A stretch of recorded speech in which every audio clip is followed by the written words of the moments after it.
All right, here we go. Faizon Love, welcome back to VladTV. Hey, brother. It's brand new in here. You have new upgraded slates.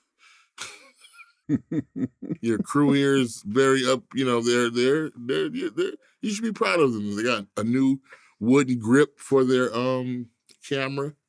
Okay. The boom is new. That's a new boom. Hey, man, we always got to upgrade. It's all good. We always got to upgrade. Well, we can't start this interview without talking about the Keefe D arrest. Have you ever met Keefe D before? No, I don't know homeboy. No. Did you know of him? No, I didn't know of him until he made himself aware. Yeah. So, I never, I didn't know who he was. Well, I mean, you've always been you've always been a Southern California guy, right? I mean, you grew up in San Diego and you lived in LA for a while, right? Yeah, most of my life. Most of your life, exactly. So when Pac got killed, did you know the overall story of what happened?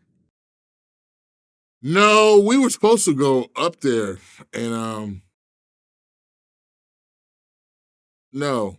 I just knew Pac got killed, and just like everybody else, I was like, oh, that nigga gonna shake that off. And I remember I was when they first told me that Tupac got shot, I was like, he's always getting shot. I kind of joked about it like that, but then it hit me when he died, because I was going to rehearsal and we were shooting Parenthood, and they ran out to my car as I was parking and said, Tupac is dead. I was like, what? Like, yeah, it kind of didn't sink in my head to about, you keep thinking about it, it was like, it was weird. Because, I have friends, passed, but it's like, that was like the first time. Pac was like, what's the name for the Beatle? John Lennon? Yeah, he was like John Lennon. So when John Lennon got killed, it was the same thing. Like, what? It's kind of, it's like, damn. I know somebody bursted out to tears. It was, yeah, it's still sad. It's still like, why the fuck? And it was fucked up is, he's not the last one. So it's like that opened,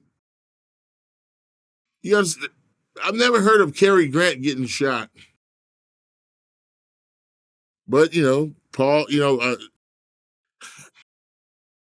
I don't know. It's fucked up. The whole situation's fucked up. Because it's like, Pac actually said something, and it makes sense now. He says, we're products made to crumble. And I was like, damn, it's like, basically they building you up to just break it down. But that's that never was like that. Or, the last superstar like that was like Sam Cooke. Yeah. So it's like, well, actually, no, Marvin Gaye. But his daddy did it. But you're His right. dad did it, yeah. His daddy did it. It wasn't like, who shot Marvin Gaye? His daddy. Yeah. So no, you're right. Sam Cooke got shot, and no one really knows who did it. It was like in a motel room or something. That was some deep. It's all bigger than I think what we can fathom. Tell you the truth. Yeah. Because Pac was talking about dying early, and the business is so corrupted. It's like, it's just it's a fucked up situation. It's like, it's not even like, do you say, all right, Afeni's dead. It's like, what? It's like, who gives? It's like, okay, what? What are you gonna do? Put him in jail? Is he going to jail, or is this really they're going after somebody else? Well, I mean, there's no one else to go after because everyone in the car is dead except for him. Right. Right. And to be fair, he's only been arrested. I've been arrested. You've been arrested. We've Yeah. all been arrested. You know, Yeah. it doesn't mean that we're going to prison. It just means we've been arrested. And then the process starts. It's a good it's a good road to it. So, I'm like, he's got to hire attorneys. Yeah. Multiple. He's going to need a team. I mean, look, I've known about the Pac. You got to solve the case, brother. It's like, fuck you. It's like, you kind of solved the case. Well, I did Keefe D's first full sit down, beginning to end kind of interview that told the whole story, right? That told the whole arc. Shout out to Greg Kading. He's the one who got the actual confession, but like we did his first full sit down interview and actually released it publicly, and it became, like millions and millions of people watched it. The whole world knows about it now, but I've known about it 4 years ago when I did the interview. After the interview, I had no question as to what happened. But I had heard about this story. Like I was hanging out with one of my homies in LA who just happened to be a Crip, and he was like, "Yeah, Orlando, I know him. Yeah, I mean, everyone knows that he shot him. Here's the story. Here's ultimately what happened." And he told me, I remember how the conversation went. He goes, "Look, like Vlad, you're my friend. If a bunch of dudes jumped on you and stomped the shit out of you, I would go get my gun and shoot at him. Like that's what I would do for you as my friend." Yeah.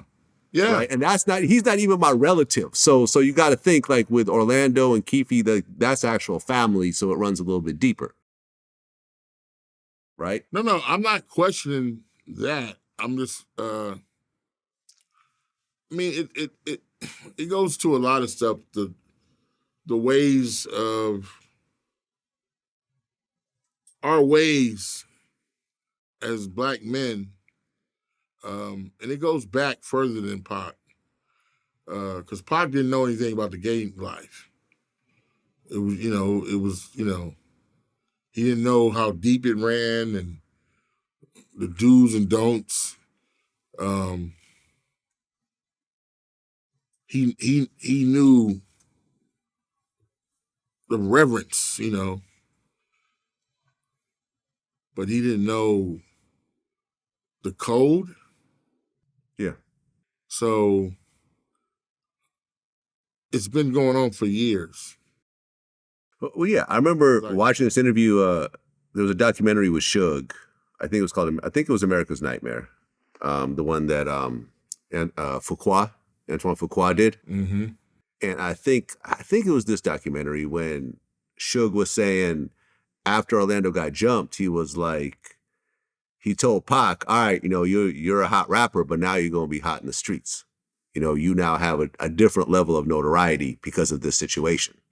You're now pushing the line in a whole different world." Yeah. And Pac was like, "All right," not realizing what that meant. Yeah. It's, by himself, he was a force. But with the crew he had, the Bloods behind him, he was an army. Yeah. So he kind of felt invincible. And, Orlando, that was so funny is I know why they were at the, what's that, the Exodus? The MGM. No. They were at the, well, the fight happened at the MGM. I thought it happened at the Pyramid. No, it was the MGM. Are you sure? Yeah, positive. Well, the actual fight where Orlando got jumped was at the MGM. I believe that the fight, the boxing match was at the MGM as well because they're leaving the fight. Okay, that makes sense. Yeah. But then something happened at the Pyramid because that's where we would all stay. We would get hotel rooms for like $50. They would hook us up with hotel. Everybody would stay at the Luxor. Yeah. No, that's not where they were staying. Oh, okay. It was, I don't know if maybe they were staying there, but the fight itself happened. Pretty sure they were staying there, probably. Because we would they would hook us up with rooms because that's where we were going to stay for like $50. But, yeah, I always thought it was Luxor. I wasn't there, so. Yeah. But like I said, I've always heard about the story since 2007. And then a couple people had sort of, there's a few people that were going to do interviews about it before the confession tapes, but it was sort of, I was always concerned about putting something out that I couldn't really confirm. Like I didn't want to put someone, in an interview and it all turned out to be fake. So there was a few interviews I turned down, but then when the confession tape happened, it was like, oh, okay, this is actually Keefe and this is his voice, and he's telling Greg Kading what happened. And then an LA rapper I know, who I'm not going to say his name, he knew Keefe and he linked us up. Mm-hmm. And then after we linked up, he was like, yeah, he's interested in doing an interview because he has a book out, a book that just got released. Right. And so the co-writer of the too? Yeah, right. That's the whole thing. People are like, oh, you went and got all this info. I'm like, no, I read the book and I literally followed the book chapter by chapter as I'm, asking these questions. So if you watch the interview, there's sometimes he goes, oh, well, I don't know about that. And I'm like, well, but the book says that you were there and you did this. You wrote a book. And he goes, all right, well, then read the book then. Like, there's a lot of moments like that. Because it was like, yeah, he wrote a book. Now my thing is like, well, you confessed to it and you wrote a book. I'm going to do the interview, right? So that's good journalism. Yeah. Somebody wrote a book saying, I killed Nicole Simpson. This is how it happened. I'm going to read that book. Right. OJ actually wrote that book. But no. It's called If I Did It. That's different. A little different, yeah. That's a lot different. A little different, right? Well, OJ's already been found not guilty. See, exactly. With Tupac, it was still an open murder case. Exactly. Right. So he wrote the book, and I did the interview, and it went everywhere in the hip hop community, though. Like outside the hip hop community, people had no idea that this was even happening. And then, Keefe did multiple interviews on multiple different platforms. He did another interview with me like earlier this year, but he had done all these other interviews at different platforms. And I think that he pretty much thought that it was a wrap. Like, he had already talked about it. No one was going to do nothing. We were actually supposed to do a third interview. He had reached out to me after the house got raided, along with his co-writer. He wants to talk more? He wanted to talk more. And I'm like, okay. I mean, if you want to talk, all right. But I think what had happened was I gave him a deposit for an interview, and I found out he went to a couple other platforms and got deposits as well, and he just pretty much just kept it. He was gaming, oh yeah. He was gaming everybody. And that's fine, man. Listen, we've made money off this interview. So I kind of figured that was going to happen anyways, but I'm like, all right, I'll risk this, a little bit of money, and we'll see what happens. Well, let me ask you this. You think you can solve Eazy-E's murder? Yes, I could solve Eazy-E's murder. Eazy-E died of AIDS, the end. No. Yes. No. I refuse. You refuse? Okay. I have a new interview right now with Albert Hughes of the Hughes brothers. Me and him, we had this argument 10, 15 years ago. Okay. So in the interview, and we'll play this little piece right now, because the Hughes brothers were hanging out with Eazy-E. I know. Right? We've had this argument. Okay. Were you talking about where he boo-booed on himself? That's what he's talking No, okay. not. I don't know about this shit. That's what it's Eazy boo-booed on himself. I'm like, nigga. It's an easy shit on himself. Yeah, that's what they were saying. He was sick. Okay. I was like, I was with Eric. We were a week before, and we were doing Ruthless Radio. Mm-hmm. And he was fine. And we're supposed to come do it the week after it. They said he had bronchitis. Then they said he had bad asthma. Then they said he's on his deathbed. Yeah. Well, this is what Albert told me. Mm-hmm. He said him and Alan were riding around with Eazy. Yep. And he said that Eazy just looked kind of sick and was kind of coughing and just didn't look like himself.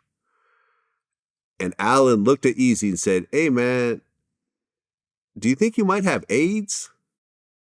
And Eazy sort of looked at him and just sort of laughed it off, said, and then just didn't say nothing, though, and just kept driving. We noticed that there's a difference in his appearance. His skin is kind of ashy. He's not as bulky as he used to be. He's still bulky, but we notice something's not right with him. So we're driving one day, and he would always have the shits when we knew him, or he would throw up a lot. So we're driving on the way to the office, and Eazy's like, "Oh my God, I gotta go. If I get pulled over by the cops, I'm gonna shit my pants." And I remember distinctly my brother turns to him and goes, "Eazy, you ever think maybe you have AIDS?" Oh, you guys brought it up. My brother was in the front seat. He goes, you ever think maybe you have AIDS? Huh. And Eazy goes like this. He looks at him, goes, and keeps driving. But can't people be sick? Yes, people can be sick. But if you ask me, no one's ever asked me if I had AIDS. Let's put it this way. I've been sick hella times. How would he know? Hey, man, you look a little sick. You look like you got AIDS. That's like Jamie Foxx used to have this joke. He said his grandmama thought everybody had AIDS. He says, anybody sleep that long got to have AIDS. He just went on and on. Anybody walk that slow got to have AIDS. That's what it sounds like. You can't look at nobody and tell they got AIDS. No, you can't look at anyone and say they have AIDS. But what Hey, I think the point... So Alan thinks everybody who has what's that shit? Was everybody they had the COVID got AIDS? COVID got AIDS. The right. same symptoms. No, it's the same symptoms. Listen. I don't think that Alan looked at him and said, "Well, he clearly hey man, has did you AIDS just see? symbols." You must got AIDS. No, I think we had the same argument years ago. I was like, "Are you crazy?" No, listen. My whole thing is that the fact that they told Eazy, "Hey, man, do you think maybe you might have AIDS?" It almost the way he presented the story, it seemed like Eazy already knew a year before. The fact that he didn't be like, "AIDS, what are you talking about? I ain't got no damn AIDS." No, he was like, "Aha," and just sort of kept driving. Listen to me. A week AIDS is a fucked up disease, and you don't just start coughing and die. There's other things, there's lesions and shit and all kind of shit that people go through. You don't just, I'm out of here. Right. I think he had been sick for a while. I think he had been sick, and I think he probably knew about it. And why does nobody in the family got AIDS? Well, actually, there was a documentary where a doctor said that he actually treated two women that had been with Eazy that both had HIV. Yes. That's a little skeptic. I'm not buying it. Yeah. And there was a shooter from the grassy knoll. Hey man, listen, we will never actually know. Well, you got the power. You found. Yeah, I can't dig him up and test him for AIDS. But you got like you. It's because I'm not the only one with this theory. I mean, listen, Suge said he injected him with AIDS. You know what I'm saying? And that set off a whole chain of events. I didn't say that. What I'm saying? I'm not saying that, but. Well, and that story had been running for a long time. And there was another document. I think it was the same documentary when they interviewed Crooked I, and when Suge was on, I think Jimmy Kimmel, and he said that Crooked I was with him because remember Crooked I was the new death row artist that he was trying to push, and they were like, Crooked watched this happen, and on the way home, they were in the car together, and Crooked was like, "Hey man, are you saying you injected Eazy with AIDS?" And she was like, "Nah, man, I'm just saying I be hearing shit, but people be doing shit like that, but nah, I'm just kind of guessing." Like, you know what I mean? It was just, man, listen. I don't think he. No, I don't think Suge had anything to do with it, but Suge is the greatest at creating chaos. Yes. just like when Keefe got arrested and he did the jail interview with TMZ, he said, "No, I'm not testifying against Keefe. He's not even the shooter. Free Keefe." Like, to create a whole. No. He said Orlando was not even the shooter. He said Orlando was the shooter. Free Keefe. So now there's this whole new explosion of what ifs and. Yeah, you should do another Vlad Investigates. Yeah. Series. Yeah. You never know. There might be one in the works right now. Oh, it must be. Hint. Hint. It must be. I think your first one is what happened to Eazy. Yeah, man. But look, at the end of the day, I mean, because listen, there was in the grand jury transcript. I remember watching a video where they broke it down. One of the witnesses came in during the grand jury and basically said that it wasn't Orlando. It was this dude, Big Dre, because he was the one that was sitting on that side of the car. Dre was this big fat dude, and Orlando, I guess, would have to go reach over him to do the shooting, and that wouldn't have worked out because you can't have a gun firing in your face. You're going to be covered in gunpowder. You know what I'm saying? So according to this witness, Big Dre was the one that did the shooting, but when they got back to Compton, he let Orlando run with the story because it made more sense for Orlando to be the shooter because he's the one that got jumped. And also he didn't want to have the flack of being known as the guy who killed Tupac. So if Orlando was going to run with it, he was just letting him run with it. Here's the retarded part. Okay. If you place yourself at the scene of a murder, all y'all going to jail. Exactly. So what the fuck?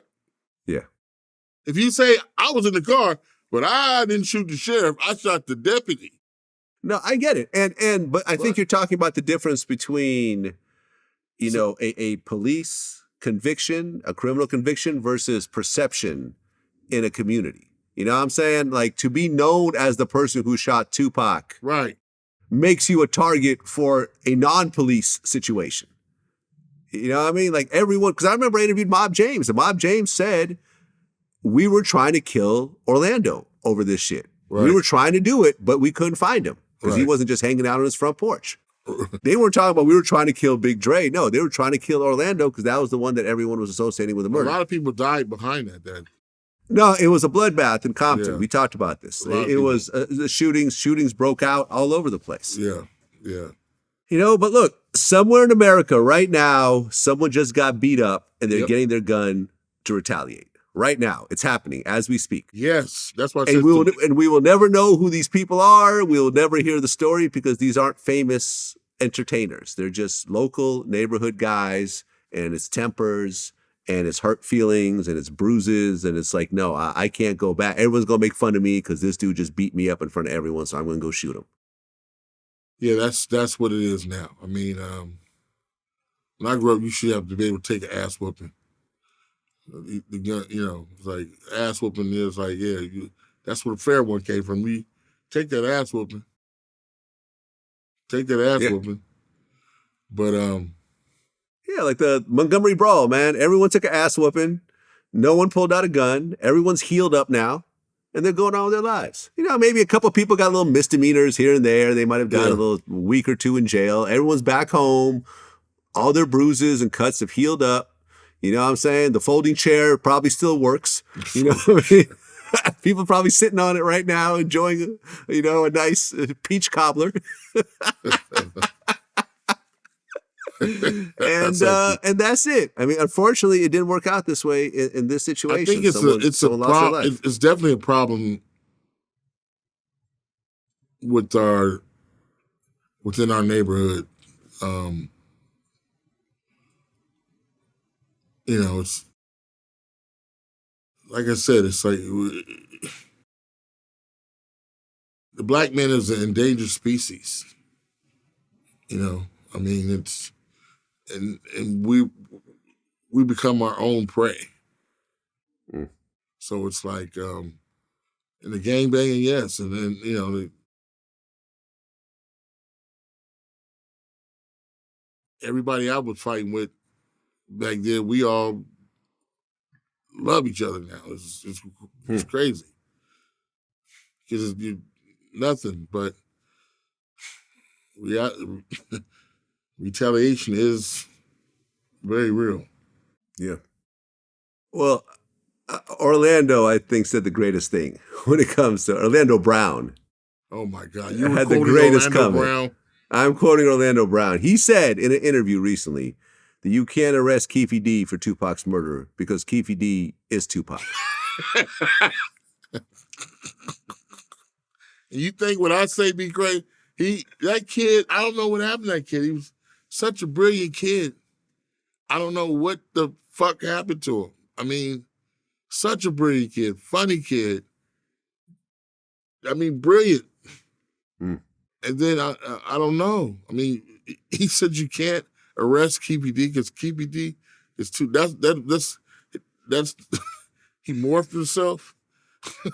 Or maybe that's what Tupac looks like now. You know, he got heavy. He let himself go. He went to Popeyes every day. Yep, went to Knock Popeyes this every tooth day. out, make my teeth a little fucked up. Exactly. Aged a little bit extra, you know, threw a little extra decade on there. How old is Keefe D? Is my age. I think we have the same. No, birthday. he's like 60. Oh, yeah. No, Keefe's older. He's a grandfather. yeah. So yeah, he's 60 years old. Born Pac would have 63. been what, about 49? No, 40. No, he'd be like 52. 52?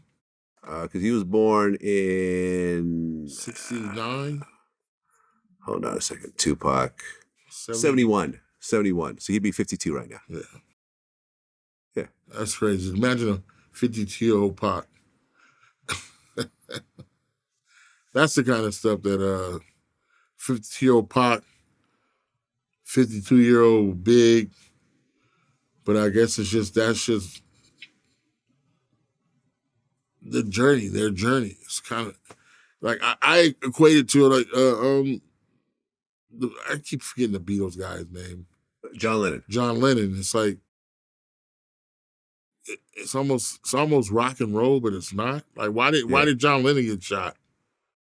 A crazy person. So basically, there was this guy who thought he was John Lennon, and John Lennon was an imposter. And I guess in the building he lived in, when he like signed out, he signed his name as John Lennon. And then he went to go see, because John Lennon lived in New York. Yeah. And he walked up to John Lennon, asked for an autograph. So John Lennon was like, all right, no problem. And then he pulled out a gun and killed him, like right there in front of his building. That's kind of like Orlando Brown. Hopefully not. Not Orlando Brown, but what's Orlando the other Anderson? Huh? Orlando Brown. Yeah. Orlando Brown. Yeah. He's like Keefe D. Right. Yeah, man. I mean, mental illness is a real thing. I mean, I think Orlando Brown has mental illness. I've interviewed him and hanging out with him a little bit before and after the interview. I'm like, no, this guy, it's not an act. He actually is, I feel like, is mentally ill. You think mental illness just came along now because it used to be somebody in your family would slap the shit out of you and say, all right, knock it off. I think, I've seen it before. I remember a friend of mine's brother just sort of snapped one day. Like, I think he went to like Amsterdam and took a whole bunch of hard drugs, and then something just got fucked up. He came home and he was just like crazy. He was walking around, grocery stores, telling people he's running for mayor. He'd be wearing a helmet and shit and yelling at random people. And they had to put him into a institution. But he was totally normal before. Like, and then just this one day, it was like, my man could go, yo, can you help me out? My brother's losing it. And I looked and I met up with him and I'm like, yo, he's fucked up. Like, I don't know what just happened. I think, my nephew snapped like that too. Yeah, it happens. I mean, the brain is a complicated instrument and it's easy to fuck it up, Let me ask you a question. I remember I asked this to Michael Jai White. He's been around Tupac before and he feels that if Pac had lived based on, as a professional actor, his opinion, he feels that if Pac had lived, he'd be winning Oscars right now and he'd be really like at the top of Hollywood. So you think that had he stayed with it, he'd be winning Oscars and the such? Yeah, he would. Okay. He would have. This is coming from a professional actor, not from me, from a professional, lifelong actor like yourself. Because his natural ability was, that's God given. He was natural, and I know he knew those worlds. As I call it bilingual. I know those worlds. I'm as comfortable in the hood, in the projects as I am in a freaking mansion. And so I've been like that my entire life. So I know he was from that, but I think when you are from, you were a dancer, you were doing all these different things, and now you got this amazing street cred, and all these powerful people are praising you. That's intoxicating. That's been intoxicating for several people. As a professional actor and knowing, being around Pac and seeing his acting ability, would you agree? Or do you think that he'd be just I think he definitely was on that road. Definitely. Yeah. he was definitely an artist. Yeah. Like, he loved acting. I mean, I think him and Jim Belushi had a problem, and then Belushi kind of squared off with him, and then Pac kind of fell in line after that. Because I think, I believe it was Jim Belushi. Yeah, they worked together. Yeah, I remember that cop movie. Yeah, and they kind of, after he squared off with him, and he's like, this is what we fucking do for a living, motherfucker. This is, and I think, I don't know, but I think he definitely, if Monique has an Oscar, no, Pac definitely had that in him. He's like a James Dean. He had that gravitas. You know what I'm saying? Yeah, definitely, absolutely. Definitely. Well, you actually hung out with Pac the night before, or the night of, in Atlanta, where he shot the two cops, right? Yes. Tell me the story. Well, MC Breed is the one that brought us all together. And whenever I was in town, Breed had a house. So we'd be fighting over who's gonna get this couch over here, who's gonna get this couch over here, who's gonna drive this car. And they were going somewhere. They said, "Hey man, we going somewhere with Pac." I said, "Man, I'm going to the comedy club. I ain't fucking with Pac tonight because it's a long night. Not it's a long night. When Pac get on some Pac shit, it's a long night. So I think it was me and Alpha Breed. We went to the comedy club, and they went to meet somewhere to get in a limo or something like that. But we left. Me and Alpha Breed left, and and Doc was there too. I think Doc went with him, or Doc didn't go. Doc stayed at the house. Jazzy Faye, all of us stayed at Breed's house. And it was far as fuck. So they left. We left early, but that was really it. And that night, I was with my uncle, and I was telling him, I said, man, I think Pac and them gonna be over, I said, nah, I ain't going over there. And then my uncle said, Pac got shot. I was like, get the fuck out of here.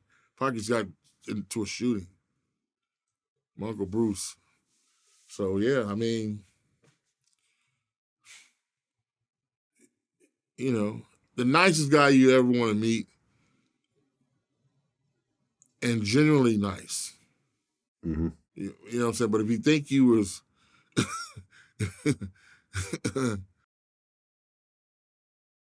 But he could turn like that. But he never turned on me. He never turned on me. I only got really good memories of him, but, I was on probation, and I'm like, that's why I didn't want to hang out. I was like, some shit happened, no. I stayed, Yeah. Well, I mean, later that night, he saw these two white dudes getting into it with a black kid. Yeah. So I wasn't there for that part. Yeah, you weren't there, but I'm just going to tell the story. So according to people that were there, he jumped out to try to figure out, protect the kid or just figure out what's happening. And the white dudes pulled out guns on him. They were off-duty cops themselves. And they shot at him, missed. He pulled out a gun and shot both. He shot one of them in the ass. I don't know if he shot the other one. And you know why they had to let that go? Well, because I heard the cops, they found out that number one, the cops were drinking, they were drunk, and the guns were stolen from another case. From another case, exactly. Yeah. Yeah. I mean, that's what happens when you have a good lawyer, man. I mean,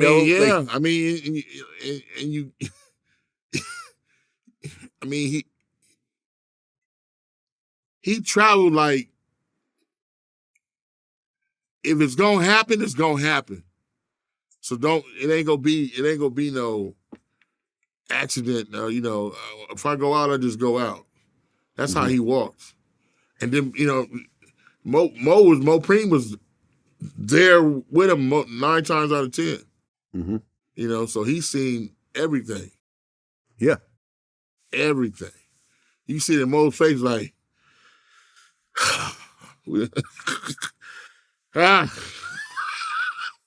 Mo had to carry that like wherever he, you know, yeah. So, did you know that Mopreme was actually the first music star of that family? I didn't. Remember that the Tony song? It feels good. Yeah. Mercedes, the mellow, quite a nice fellow. That's Mopreme. Is that Mo? That's Mo. He was going by Mercedes. I didn't know that until I interviewed him. I'm like, yo, I remember that song. I remember the video. I'm like, that's you? Oh, it shit. Feels good. Oh, no, I'm going to clown next time. I'm supposed to go to their father's funeral. I couldn't make it. Yeah. What's his name? Mutulu Shakur. Yes. Yeah, we were actually supposed to do an interview with Mutulu, and I had this fake ass middleman that was trying to get in the middle of it, and it never happened. Then he caught COVID, and then he died, and it was really upsetting because it's like he never got to tell a story, and he had a hell of a story. Hell yeah! I mean, yeah, I mean, I just wanted to pay homage because I heard so much about him, and you know, and I was like, damn, it's like being around the history, and it's crazy how you're so close to something. I used to hate these cameras, but now I see why they make sense. If I had a camera back then for all these things, you know, it tells a story. Yeah. You know what I'm saying? But it'd be weird back then if we're all hanging out. Hey, hold on, guys. Imagine if Pac had IG Live. Imagine if Tupac had IG Live. How crazy would it be? 100 million, Yeah, he'd have 100 million followers. Yeah, he would have 100 million followers. Definitely. I mean, think about how crazy the little footage that you do have of him is. And that's just professional cameras and the occasional camcorder. Like, if he had his own camera in his pocket, the fuck? But you know what's so funny? His lyrics was his story and his camera. Yeah, absolutely. So he did have it, and it's like he knew that. It's like he knew that because he's always in the studio. I think he loved being in that studio. I know that. I mean, he did a song for free for MC Bree, 2 of them. Well, they were close friends, though. I mean, we all met each other at the same time. Okay. Yeah, getting the tattoo on Sunset Boulevard, and he just liked MC Bree. Warren G did that track for a Regal. No money. He wanted a Regal. A Buick Regal. A Buick Regal. Gave him a whole Regal. Here you go. Take the car. But in turn, because they did that Gotta Get Mine track. I mean, Pac went in there, boom. Bree did it, boom. I mean, like 1 or 2 takes, and the track was done. And Warren said, "Hey, can I work on this track that I've been working on?" Because back then you had to book out hours at a time at the studio. Yeah. So Warren went in and finished this song called "What's Next? What's Next?" Oh yeah. Did I tell you that he spelled it wrong? Yeah, I brought that up actually when I interviewed him. I'm like, NXET is not how you spell next. He's like, yeah, I know, but we just ran with it. Back then, I was like, "Yo, you know you spelled that wrong, right?" He goes, "But it took so long to redo that, and it was a good take, and then he didn't have that much time." But he's like, he ran out of money. Oh, that's the real reason why he misspelled it. He ran out of money to redo it. He was doing the track for a Breed, and it was blocked out for. No, I got it. Yeah. Now, I see what you're saying, but basically, since he's using someone else's studio time and they had a limit, he couldn't redo it, so he just ran with it. Yeah, it would take too long to go back and do it. because he needed to do whatever he did, but it's still bunk. Yeah. It's still bunk.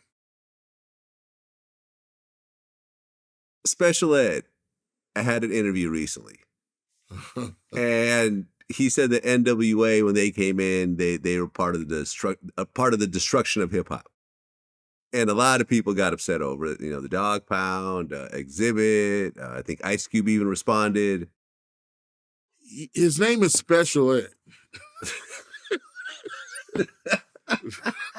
Ed, I'm sorry. Me and Ed know each other. I know I'm Ed sorry. too. That was funny. Ed, I'm sorry for laughing. That was funny though. That was funny. That was actually funny. Let's start there. His name is Special Ed. I'm like, he doesn't know the history of rap because NWA is not the first one to say the pussy is free because the crack costs money. NWA Criminal minded. No, I got it. No, the KRS-One, Schoolie D, all did it. Ice-T, all did it before NWA. But nobody got as big as NWA. NWA became national and international phenomenon. Let's get it right. NWA is the most influential rap group in America. You can say that, yeah. It's a fact. You can say that. It's their effect still. I mean, there wouldn't be no Eminem, Kendrick, Game, 50 Cent. It goes on and on. Yeah, the whole NWA, Dr. Dre family tree, Snoop. You take that out of the equation, and you have a whole different landscape. There wouldn't be no Friday if it wasn't no NWA. No, there wouldn't be a Friday if it wasn't for There wouldn't be NWA. no Chris. It goes. A lot goes into it. But the difference was they didn't understand.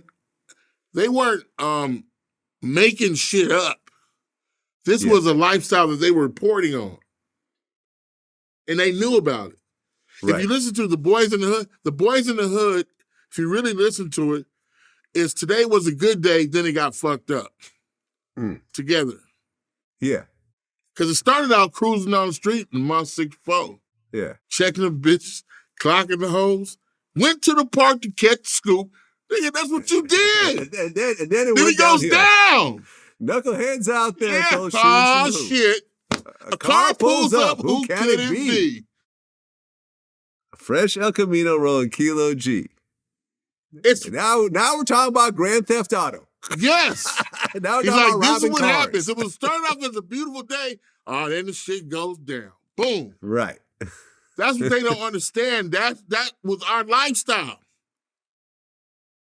You gonna go to the park. The park was the news. What's going down? Woo, woo, yeah. Mm-hmm. Right? Uh-huh. Oh, here come these niggas. Well, I can tell you this. I remember I interviewed Lonzo from the World Class Wrecking Crew. Yes. Right? And this is the prequel to NWA, because this is where Dre and Yella were in a group. And, in his studio were the early NWA records coming together. I remember I was at the studio interviewing him in Compton. And he said flat out, before, because he used to promote a lot of shows in LA. And he said before NWA, you would have shows, and it'd be a couple gangsters in there, a couple knuckleheads, a few fights to break out here and there. But he said after NWA, everyone kind of became a gangster. Everyone sort of was on that shit. Well, I'm going to tell you a little story. When I first got into the club business, 1979, now, first of all, gangs have been around forever in Los Angeles. Yeah. Gangs had different reasons for existence. Some gangs started off to fight white people. Some gangs were designed to fight the police in the community, because what we're experiencing right now is nothing new. It's just being televised more. So the ratio of gangbangers to civilians was minuscule in the early 70s and early 80s, late 70s, early 80s, okay? Right after NWA, now I've been in the club business all this time. Now I stopped making records. Went back to my second career, which is nightclub owner. What happened was NWA and gangster rap made gangster lifestyle cool. So the ratio started to change. Everybody was a gangbanger. It used to be 5% gangbanger, okay? Because gangbangers, once upon a time, had a code. You just couldn't have a gun. You had to be able to fight. You had to have something to bring to the hood other than a pistol. Well, at some point in time, when the dope and the gangbanging became profitable, everybody became a gangbanger. So now you got 95% gangsters or 90% gangsters and 10% civilians. That's what he said. This He is know not my better. words. He done been to the Coliseum during Uncle Jam's army. Mm-hmm. Have you heard of that? I know who Uncle Jam's Army is. Yeah. Yes. And if it can go it's certain songs they played that means, get ready. If they play Dog Catcher or More Bounce to the Ounce, it's about to go, it's hands in the air. That song is like a call to the wild. This is the part where you rep your set, start swinging.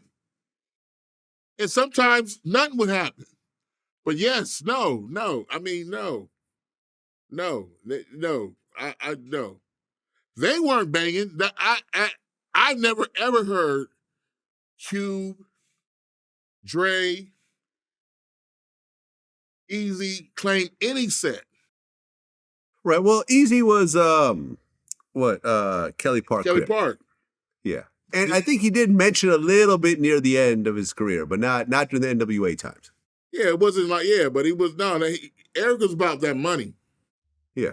It was not, he was like, it's about that money and the hustle. So Kelly Park, he really from Kelly, But but he never put it on his back. Yeah. It was like, this is what, That was the first person to do that was DJ Quik. DJ Quik. DJ Quik Yep. put it on his back, and it was unique because that's all he knew. He was either going to sing about that or black pussy. And it was brilliant. MC8 was brilliant. Brilliant. But that's what they knew. That song, One Time Gaffle 'Em Up, he says what they was doing, but you got to read in between lines. He said we had that fat sacker. He didn't say crack. Fat sacker. Yeah, I mean, If you know what a fat sacker was, sack was, you had to be from, you know what a fat sack is? No. It's rocks. You're talking about weed? Oh, rocks. Okay. Weed? Right. No, I mean, listen, DJ Quik was a treetop Pyru. And early on, even in his demo tapes, he was talking about that. Trust me. No one else had done that in LA before. No, that's what I'm trying to tell you. It was Quik. Yeah. Quik let it be known, but it was like that's what he knew. He was a kid. Right. And he was brilliant. So all he knew was the smoking, the weed, the party, and this is where I'm from. The gangbang. I'm really from here. I'm really fighting. Me and my sister really be fighting. Everybody with him is 100%. Player Ham. I mean, everybody is 100. Mm-hmm. You know what I'm saying? He dressed like a blood. He talked like Bloods knew, like, he's blood. He's a blood. And it was like, okay. But he didn't. You never heard Quik talking about he killing somebody. No. It's just like, hey, this is where I'm from. Yeah. I mean, Quik was really, is really a brilliant musician. Oh my God. In terms of a musician and producer, Quik my God. is, I consider, one of the most gifted guys. Oh my God. Of the genre. Oh my God. I know Quik doesn't like me and he won't do interviews with me, blah, blah, but that's neither here nor there. I'm not going to sit there. Why doesn't he like you? I think the reason I heard he doesn't like me was like 10 years ago, we had reported on a story about his daughter and her boyfriend, like, killing their baby or something. Like, it was a really fucked up story, which we reported on. We didn't break the story, we reported on it. And he's mad at me over that. You know what I'm saying? Listen, we report on shit. And sometimes when we report it, people take it personally. And, we probably were one of the only hit. Though? It was true. Yeah, she was in prison. That's what I'm saying. People get mad at me about the truth, and it just is what it is. You know what I'm saying? We weren't, the only outlet to report on it. We were probably the first hip hop outlet to report on it, so probably hit a little close to home with him. And he's still mad at me over that. It is what it is. Quik, I have absolutely nothing bad to say about you. If you ever want to come, sit down, I think it would be an honor because I'm a big fan. I think you should because I don't think I heard that story, but I mean, Quik is like, we're pretty close. G1, G Weezy. I mean, I'm for a long, but I'm not, Yeah, so here we go. I actually looked up the story. This story was from 2013. DJ Quik's daughter was charged with killing her toddler son. I've never heard that. That's weird. Yeah, Daviana, fuck it. You asked, we're going to talk about it. Daviana Marlena Blake, age 21, the daughter of DJ Quik, was arrested alongside Darnell Moses Alvarez, 24, in Phoenix for allegedly killing their 2-year-old son. Police reports show the parents were standing outside their apartment with their son, who was pronounced dead at the scene. Witnesses told investigators that Alvarez was disciplining and spanking the child for wetting the bed, which they called excessive. Alvarez had allegedly whipped the child with a belt, and Blake was too scared to intervene. So I guess the boyfriend or the son's father started whipping the child because he was wetting the bed and he was upset, and I guess she didn't stop it, and the kid ended up dying, and they both. The autopsy of the child showed he had a lacerated liver, severe internal bleeding, and multiple bruising throughout the body, which is inconsistent. Yeah, it's a fucked up story. So they were charged with first-degree murder and child abuse, and that is what it is. And there's an actual link to an actual article from KPHO, which reported on it in Arizona. It's an actual true story. We report on it. I guess he's upset over it. That is his daughter. There's probably more to the story. She didn't have nothing to do with it. It was the boyfriend. Yeah, but they were both charged because she was there and I guess allowed it to happen. Yeah. It's a fucked up story. And Quik is still mad at me over that. Last I heard, but I'm saying this is from 2013. This is 10 years old. So Quik. That can still hurt. That's his grand shit. Well, didn't his son go to prison for killing somebody also? He's awaiting trial because it was a self-defense thing. I know about that. He was working with somebody tried to kill the person he was with, and he actually saved that person. So I know about that in Compton. Yeah, that happened in 2022. Yeah, but they're going. Yeah, and his name is actually David Blake Jr. So this is his junior. Yeah, I know. Yeah, since it was babies. Me and Quik used to live around the corner from each other. Oh, okay. Yeah. Hey man, listen. If you want to give Quik a call, I would love to have him on. I would have to see how much. Yeah, because that's some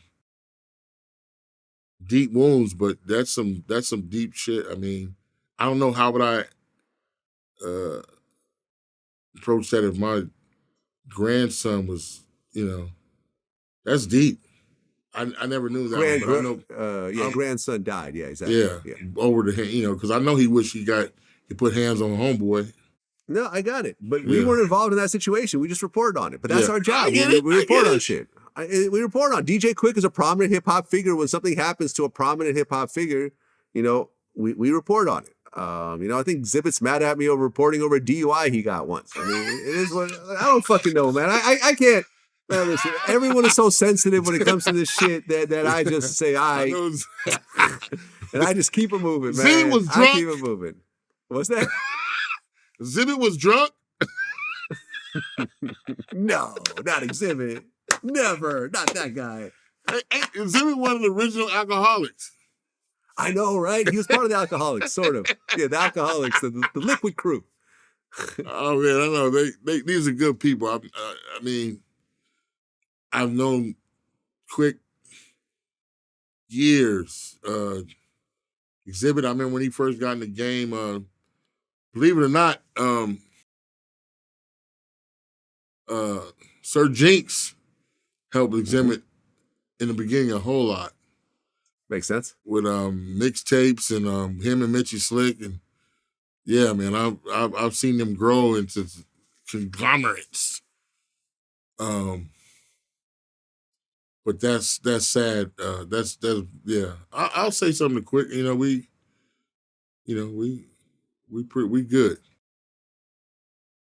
Yeah, no, I remember we actually had a interview set up with him and Problem. because they had a joint project out. Mm-hmm.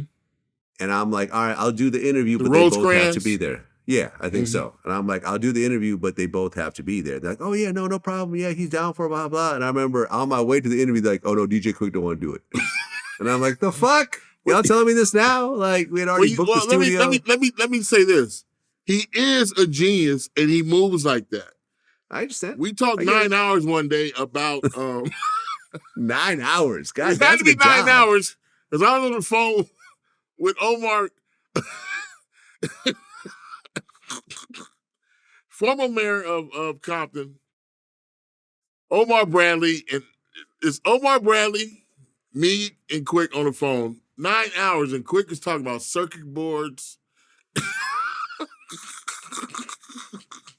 And it just went. I said we really been on this phone that long talking about all kind of shit under it. But you know, that's what you should have on the Omar Bradley. Sure, I'm with it. Omar, give me a call, man. Come through. Yeah, Omar Bradley has Mayor Bradley. Yes, I know about him. Yeah. Oh yeah, Gangster mayor. The Gangster mayor. Let me ask you a question because we had Michael Jai White on recently. Mm-hmm. And, well, the story kind of started a little earlier because I had Fred Williamson on. I saw what the knuckle. Fred the Hammer Williamson. Yeah. It's a cold thing, man. Yeah. It's a cold piece. Do you know that he was in Super Bowl I? Yeah, I know he was a football player, yeah.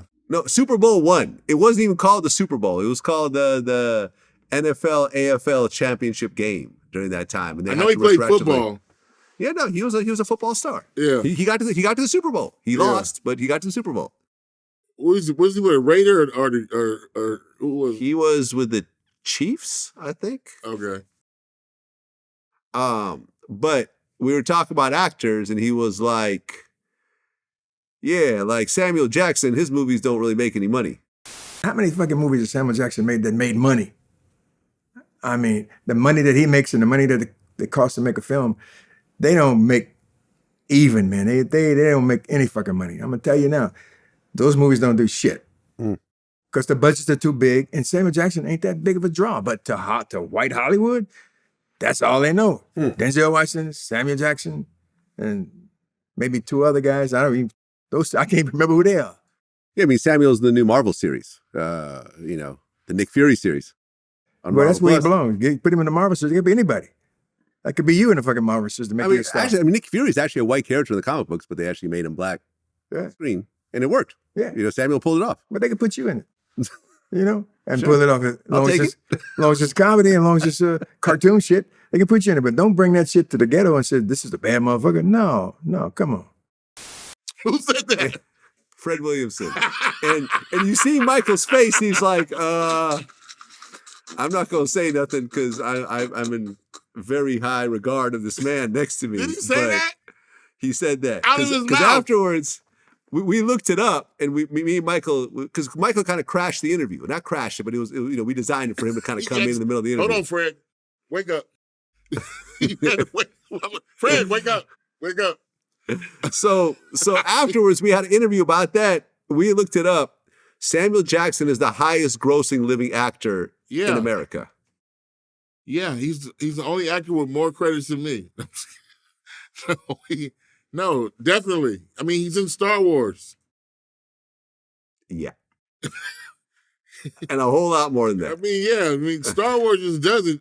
It's like, I mean, it's Samuel Jackson.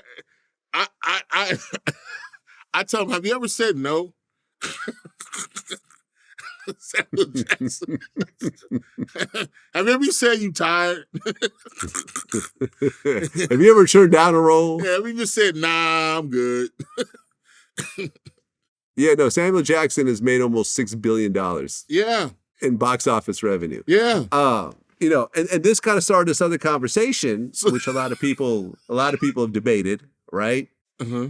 Michael Jai White said that Samuel Jackson could do almost every role that Denzel has done. So let's think about recasting Sam Jackson in roles that Denzel played. Let's experiment with that. Now, could Sam Jackson have played in American Gangster? Yeah. Okay. Yep. Could he have played Training Day? Training Day? Yeah. You know good and damn well he could have played in you Training know Day, that. right? Could he have played, well, couldn't have played Malcolm X. No. Denzel looks more like him. Yeah. Fences? Yeah. Damn right. Glory? Glory? I don't know. I don't know about that one. Okay, I think Denzel was sort of uniquely qualified. Okay, now let's reverse it. What roles that Sam Jackson played could Denzel play? Could Denzel play Nick Fury? Maybe. I can see it. Pulp Fiction? No. You start going down the Snakes on the Plane. Well, Other guys.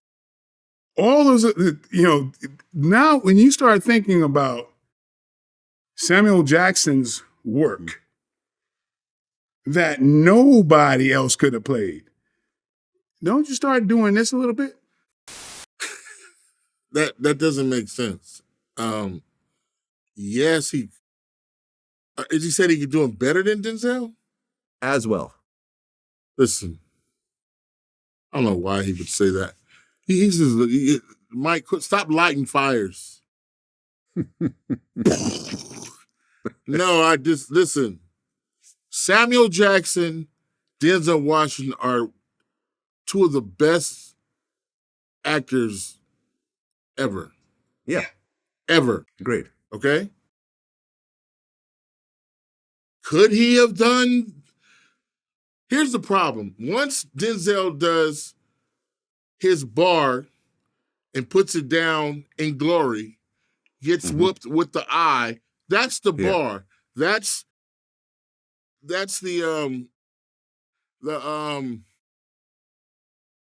template. Mm-hmm. You wouldn't know. Samuel Jackson's going to bring something else. They're two different actors. Well, okay, so he brought up, for example, like a movie like Fences. Okay? Could you take Denzel out and put Samuel in? And yeah, I think you could. I think Samuel could do But it's as gonna good of be a job. Two different performances. I get that, but I'm But saying that's what it is. It's what he was saying was that Samuel's performance would be just as good. Okay, maybe not. Who knows? We don't know. It's like if Tina Marie didn't sing Square Biz and Luther Vandross sang it. Is it what? Of course Luther Vandross can sing it. It's gonna be a whole different song. It's a whole different. Once Samuel touches it, it's a whole different thing. Actors interpret things differently. I get it. So, I got you. When Denzel says, King Kong ain't got nothing on me, Samuel starts there with some things. Nigga, what? King? So he would probably take it somewhere else. He probably smoking a cigarette. King Kong ain't got shit on me. It's a whole different kitchen. You've been to McDonald's, you've been to Burger King. Mm-hmm. Both got great burgers. Eh. They both been in business for a long time. They both have burgers, but go on. They both got their sauce to it. Right. These two are two extraordinary actors. They're going to bring their sauce to it. Right. Samuel Jackson, yes, he can do anything. He's an actor. He played a crackhead. Was brilliant. Yeah. A gator. Yes. Because Right. that shit was brilliant. You forgot Samuel Jackson was the black guy they killed in the mob movie. Goodfellas, right? Goodfellas. Yeah. Hey, Sammy, Right. go get it. Yeah. Bop! Yep. He can do. He was remember he robbed the McDowell's and Coming to America. He's an actor. He's a chameleon. It's how he approaches it. Him and Denzel approach things differently. It's not if can Denzel do it. It's a lot of times it's not about a director hiring said, can he doing it? I like his approach to that. Could Samuel Jackson be Big Worm? Goddamn yes. But he's gonna have a different approach to it. You can't unsee what I did. Can Samuel Jackson do Couples Retreat? Yes. But I'm gonna put my bar on it. Right. Well, Samuel Jackson could also do comedy, whereas Denzel, I don't think really could do comedy. Has Denzel been in any funny movies at all? Carbon Copy. What is that? I have no idea what that is. Carbon Copy. Listen, Denzel can do what he wants, but Denzel takes a more humanistic approach to a role. Okay. Carbon Copy is from 1981. Woo. Yes. God damn. Okay. Yes. With a whole bunch of people that aren't even alive anymore. That's what I'm trying to tell you. That's what he had to do. Let me tell you something. When I'm looking up Carbon Copy, one of the actors' pictures is in black and white. Dick Martin. Dick Martin. That motherfucker got a black and white picture. Listen. They didn't have color fucking cameras back then. I think Denzel doesn't choose to do comedy, but he can. I think he did comedy in this last Equalizer because he was playing Scatman's Crothers and that. Okay, I didn't watch it. I heard it was a great movie, though. He looked like Scatman's Crothers. He's getting a little up there. Okay. he was moving all slow, like, Hey, hold on now. God damn it. Skip it. I said he looked like Scatman Crothers. Skip it. Come on now, boy. You know what Scatman Crothers is? Yeah. Hong Kong fool. He was like, hold on now. I seen him do a roundhouse kick. It took 10 minutes for him to get all the way around. I said, all right, Denzel, we got to leave these action karate movies alone now. Let's go back to the fences and shit. I mean, shit, Liam Neeson, who was like 70, is still doing action movies. Yeah, I can't watch them. Me neither. I don't watch them either. They always say, Daddy, they got me. Sounds like you've been taken. Let me get on my shoes. Let me put on my shoes. Let me take my Geritol and get my walker. Where's my cane now? Let me put on my glasses. I can't see you. Who are you? Sounds like you've put been in my taken. hearing aid. Now, look, are you under a bed now? Okay. I will find you. I will find you somewhere. Where did he get me? But you know what's funny is the first one back in the Vengeance. What's the name? They got the remember this movie Vigilante? I think so. Yeah. Oh man, what's my guy's name? I can't believe. Hey punk. He sounded like John Wayne, but he was like Italian. Oh, you talking about He was like the father of these vigilante movies. That his wife was killed and he shoots everybody, and the police know it's him, but they give him a wink. And but he never ran or nothing. He just was. He was old, and he was like, "I'll see you later, punk." He was slow, just like you. But I think more so of that. But yeah, I'm tired of seeing Leon run up to somebody with a crooked leg. His leg is all fucked up. You got me, Leon. Seems like you've been, yeah. But answer your question, I don't know why Michael wanted to like that, but these are two extraordinary actors. Mm-hmm. I sit there, I went to go see Denzel in a play in New York, Caesar. It was Caesar something, I don't know. That Shakespeare shit had me all fucked up. Because I was like, how the fuck are they remembering all this? I mean, this is an actor. I was like, okay, this is a fucking actor. Oh, yeah. No, listen, I saw a play on Broadway called, I believe it's called On the Mountaintop. It was a 2-person play with Samuel Jackson and Angela Bassett. Mm-hmm. And we were front row. Yeah. I'm like, no, I'm not fucking around. I'm getting front row tickets. I'm going to really see this. Right. And I'm telling you, my jaw had dropped the whole time to Yeah. see these two on stage doing these crazy monologues nonstop, one after the other. Like, I remember Angela went on this crazy monologue to the point where you can see Samuel's like looking at her and go like, God damn, like, wow, like, shit. Sometimes that be bullshit too. No, fuck with you. I did a fake monologue one time. I was like, I said, I'd like to do something from Shakespeare. For I but see the eyes of beholder.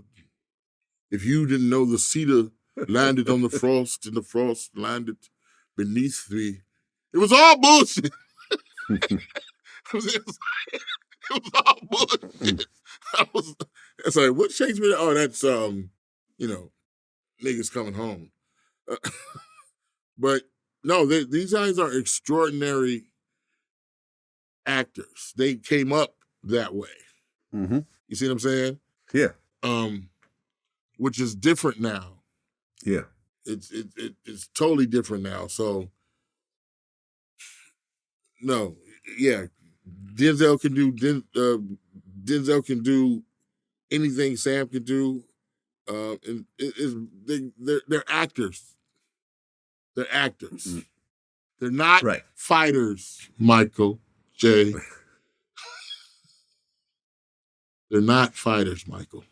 They're actors. They're actors.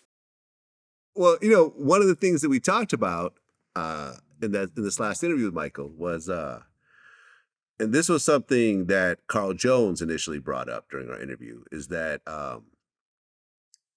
did you know that the Cleveland show, which has an all-black, cartoon cast, all-black characters, is actually voiced by white actors and written by white writers? What? Of course. You're not surprised? No, not at all. Not at all. Do you have any issue with this whatsoever?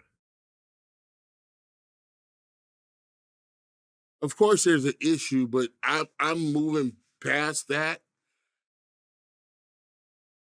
because everyone has an issue with it, but they don't want to do anything about it. Everybody wants to do a Tubi movie or some cool movie, fucking hoes, and nobody wants to do a cartoon. Only cartoon I'll be looking at is Gracie's Corner. But it's like no one's venturing out except for my guy Bruce. And there's not a lot of times when you come up with these projects. Hey, I want to do a black family. I don't think people are listening to black families anymore. But it's a comedy. Not that's the studio or whatever. But now we don't have that excuse because you have the internet. Well, I mean, there's also been a lot of hit shows about black families. The Cosby Show. Of course. Good course. Times, Blackish, Mixish, all those spinoffs, anything else like that. Listen, I just interviewed Todd Bridges the other day. That's my guy. And you had a very interesting situation. You had these two black kids that was adopted by an older white guy. And I guess during that time, the Ku Klux Klan was writing like death threats to the, they were getting it from both sides. Like the racist white people didn't like this, these two young black kids with a young black girl, a young white girl in the house. They're Know what I'm saying? They're gonna fuck that white girl eventually. Eventually. They're gonna fuck that white girl eventually. Right. And then white people, and then black people didn't like the idea of an older white man kind of being a father to two black kids. And, but I think what actually makes it really interesting, and obviously they did it on purpose, was, because I said this kind of started with Carl Jones, and I forgot to mention this in my Carl Jones interview. I'll mention this next time, is remember in the Boondocks, you had those two white dudes that were played by Charlie Murphy and Samuel Jackson. And it was brilliant. It was like the best shit ever. Boondocks is, look at Boondocks. Boondocks was the answer to the Cleveland, but look how long they last. Well, but Tyler that Perry wasn't gets it taken off of because he's sensitive. right. We actually talk about that. So they actually had a gay cult leader that was basically based on Tyler Perry, right?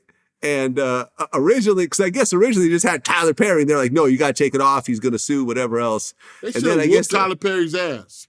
They should have went down there and whooped his ass. Well, but it wasn't because of him that the show got canceled. But he had shit taken off. He kind of made them like change. No, they changed one episode. Like a little bitch and complained instead of taking it. Like he makes depictions of all his stuff. Nobody ever stormed down there and says, I don't know no black people like that. But he stormed down there like a little bitch and complained. Am I right or wrong? He definitely complained to the point where when they redid it, I guess they like used his real name. And then when Adult Swim found out, like, listen, like you really got to take this out. We're going to get in trouble. He didn't like when, what's my man name? This guy's a brilliant director too. Atlanta show? Oh, Donald Glover? Yes. He did the Mr. Chocolate. Have you saw that episode, Mr. Chocolate? I did. Was that supposed to be Tyler Perry? Oh, okay. I missed that part. Okay, I get it. I got it. Yeah, you're right. Now that I think about it, okay, Mr. Chocolate. All right. He's Mr. Chocolate. He complained about that. Really? Yeah. Man, listen, if you make your living dressing up like an old lady, you really can't complain about a whole lot. Like, I know. You gotta let it fly. Like, you gotta let it fly. Listen, like, come on now. You know who should be complaining? Carol Burnett. Yeah. That's where he got that whole fucking shit from Mama. Have you never done a Tyler Perry movie? No. No? No, I'm not cute enough. Is it because you haven't offered it, or because you've never tried out for it? I think because he thinks I'll slap the shit out of him if I get. He think I'll slap shit straight out of him. I think he thinks I'll slap. I can't control him. I think that's what it is. And I'm gonna tell you this. I secretly enjoy his movies because he speaks to a certain demographic that all that crazy shit like, there is that people. There's people that do that. Yeah. So let the Boondocks have their shit, and we let you have your shit. Right. And you know, it's actually funny because I think Carl, he talked about this on camera.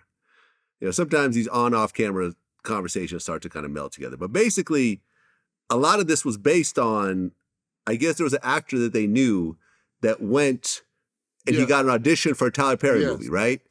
So he went to a Tyler Perry movie and he went through the first audition and he got a call back and they were like, yo, you got it, you're in. If you get the first call back, you're in, you're good, right? So don't even worry about it. So then like he went to a second call back, and I guess before they're ready to film, Tyler Perry had everyone do a prayer circle. I can see that. A prayer circle. And everyone sat down and did this whole prayer thing. And I guess this guy, who wasn't very religious, just didn't really play along with it. He kind of was just sort of looking around and was like, all right, this is a little weird, but whatever. Yeah. Then he finds out he didn't get the role because he didn't join into the prayer circle. What I did mention is, I think one of the reasons why I think he got really mad is because I think he thought maybe he had a leak or a mole or something, because we were putting things that we actually heard about how he really conducts some of his business, right, in the show. You know, because Gary Anthony Williams had auditioned for one of his films, and he made it to like the second audition. And so Gary was telling us about all of the stuff that he was experiencing, like the prayer circle, how they all were like in this prayer circle. And Gary was talking about how, you know, he was not engaged in the prayer at all. Like he was like looking around, you know, looking at the people in the circle and stuff like that. And he didn't get a call back. And usually if you made it to the second one, you're pretty much in. So he called one of the other actors and he was like, yeah, what happened? Because I made it to the second one. You guys told me like, if I make it to the second, I'm good. And they were like, well, what happened during the prayer circle? Were you engaged? And so the thinking was that he might have been recording those prayer circles. And so we put that in the show, along with some other things, little details and stuff like that. So I think it was a little too close to home, and that might have really like got him upset, you know. And that kind of gave them the idea of like, okay, now we're going to start this kind of storyline of like, you know, this guy that's everyone's got to pray with him and everything else like that. What if? If that episode is one of my favorites. Just like they had if Dr. King came back. Remember that one? Yeah, I remember that. That was brilliant. Brilliant. It Well, was no. Let me tell you something. The Boondocks, I didn't realize this until doing my research when I interviewed Carl. They won a Peabody the first year. That first season won a whole Peabody. That's a big deal. That's a big deal. That's a big deal. To win a Peabody? Tyler Perry won a Peabody? No, he is not. Okay. Now I don't think he's really won. If he hasn't won any Oscars, he's gotta have a BET award or somewhere. Something like that, you know? A Soul Train award, maybe? A Tubi award. A Tubi. And this Tubi goes to Mr. Perry. I think. What'd you think? We know something. I mean, Tyler recently said, like, you know, he told black women to not be so hard on black men. I don't know where you know what I'm talking about? He said it's okay for the man to pay the light bill and for the woman to pay the mortgage. That's what I'm saying. I don't know where these sorry niggas is at coming up. I don't know where these people finding all these sorry niggas that can't pay they shit. All my friends are successful from high school. Right. Yeah, I feel you. Me too. I got friends that came out of jail. I wouldn't say that, but I got friends that came out of jail, went straight to it, learned their lesson, and it has a nice life. Learn their lesson. Mm-hmm. But I don't know where these are. It's like he's helped. Right now, there's a divide. Black men and black women are two separate races. Oh, it is. They're not the same race anymore. No. They've been separated. I got my I'm like, where the fuck are y'all? What the fuck is this? What? I've never heard any other race say I'm independent Chinese. I don't need no Chinese man. I don't need no man. The fuck are you talking about? It's ridiculous. So he's feeding into that. It's okay. What? Nigga, go do some shit, Tubi movies, nigga. Don't get into this real shit. Look, I have never in life. Okay, now my girlfriend in college, we split the bills in half because we were both broke college students. But at the point that I graduated, I have never had a woman pay any of the bills. Not the rent, not the mortgage, not the light bill, nothing. Either. That's why I'm Ever. like, I paid for everything. Maybe these supermodel motherfuckers that look like deers and shit. That's what they not saying. The motherfuckers they choosing is sorry. Well, you choosing these motherfuckers to sit at home playing video games. You ain't choosing no man. Because most black women now don't want no man. They want a dress-up doll. They want to dress them up and, hey, did you see Curtis?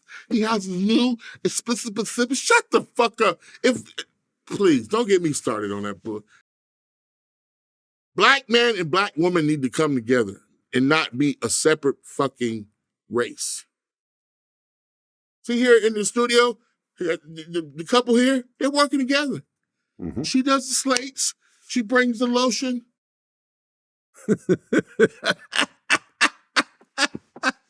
didn't even know they were together till the third or fourth time. Oh, that's my wife. Okay. Not no, hey man, don't be asking my wife for no lotion. She paid for the lotion. I paid for the. I paid for the bottle. I paid for the lights. Oh, fucking bullshit. What the fuck is that? Well, look, I'm all into equality, but a man has got to be a man. A man is supposed to cover the financial part. And, you know, a woman, now, if you find the right woman, you will make a lot more money with that woman. But to depend on a woman to pay your rent, like, fuck out of here. But that's what I'm saying. Where are they finding these motherfuckers at? What woman is paying motherfuckers mortgages and shit? Their own mortgage? They act like every black woman is the CEO of Johnson & Johnson. Like no. What do you mean? It's their mentality is fucked up. Like, are we helping the black man? What? What? What? Are you out of your fucking mind? I grew up in a two-parent household. Yeah, me too. Okay? My mother went to work. My mother went to work at 5:30. My father went to work at 4:30. Mm. And they both came back home at 6 o'clock. That's what's up. Okay? My Yeah. neighborhood, this blood neighborhood, was like that. Everyone working. Everybody working. Yeah. So that instilled on us. I don't know no sorry niggas like this that can't. You can't get no pussy without if you ain't got no shit. Who? Right? Well, now this brings me to my next topic. Okay. Nicki Minaj's husband Mm-hmm. is on house arrest for up to 4 months after threatening Offset on IG Live. You heard about this whole situation? I don't know about. I don't. Okay, so Nicki Minaj's husband, by the way, Meek Mills is not her husband. no. You don't know about this. Okay, so Nicki Minaj, after breaking up with Meek Mill, she went back and found her high school boyfriend, who happened to be a registered sex offender.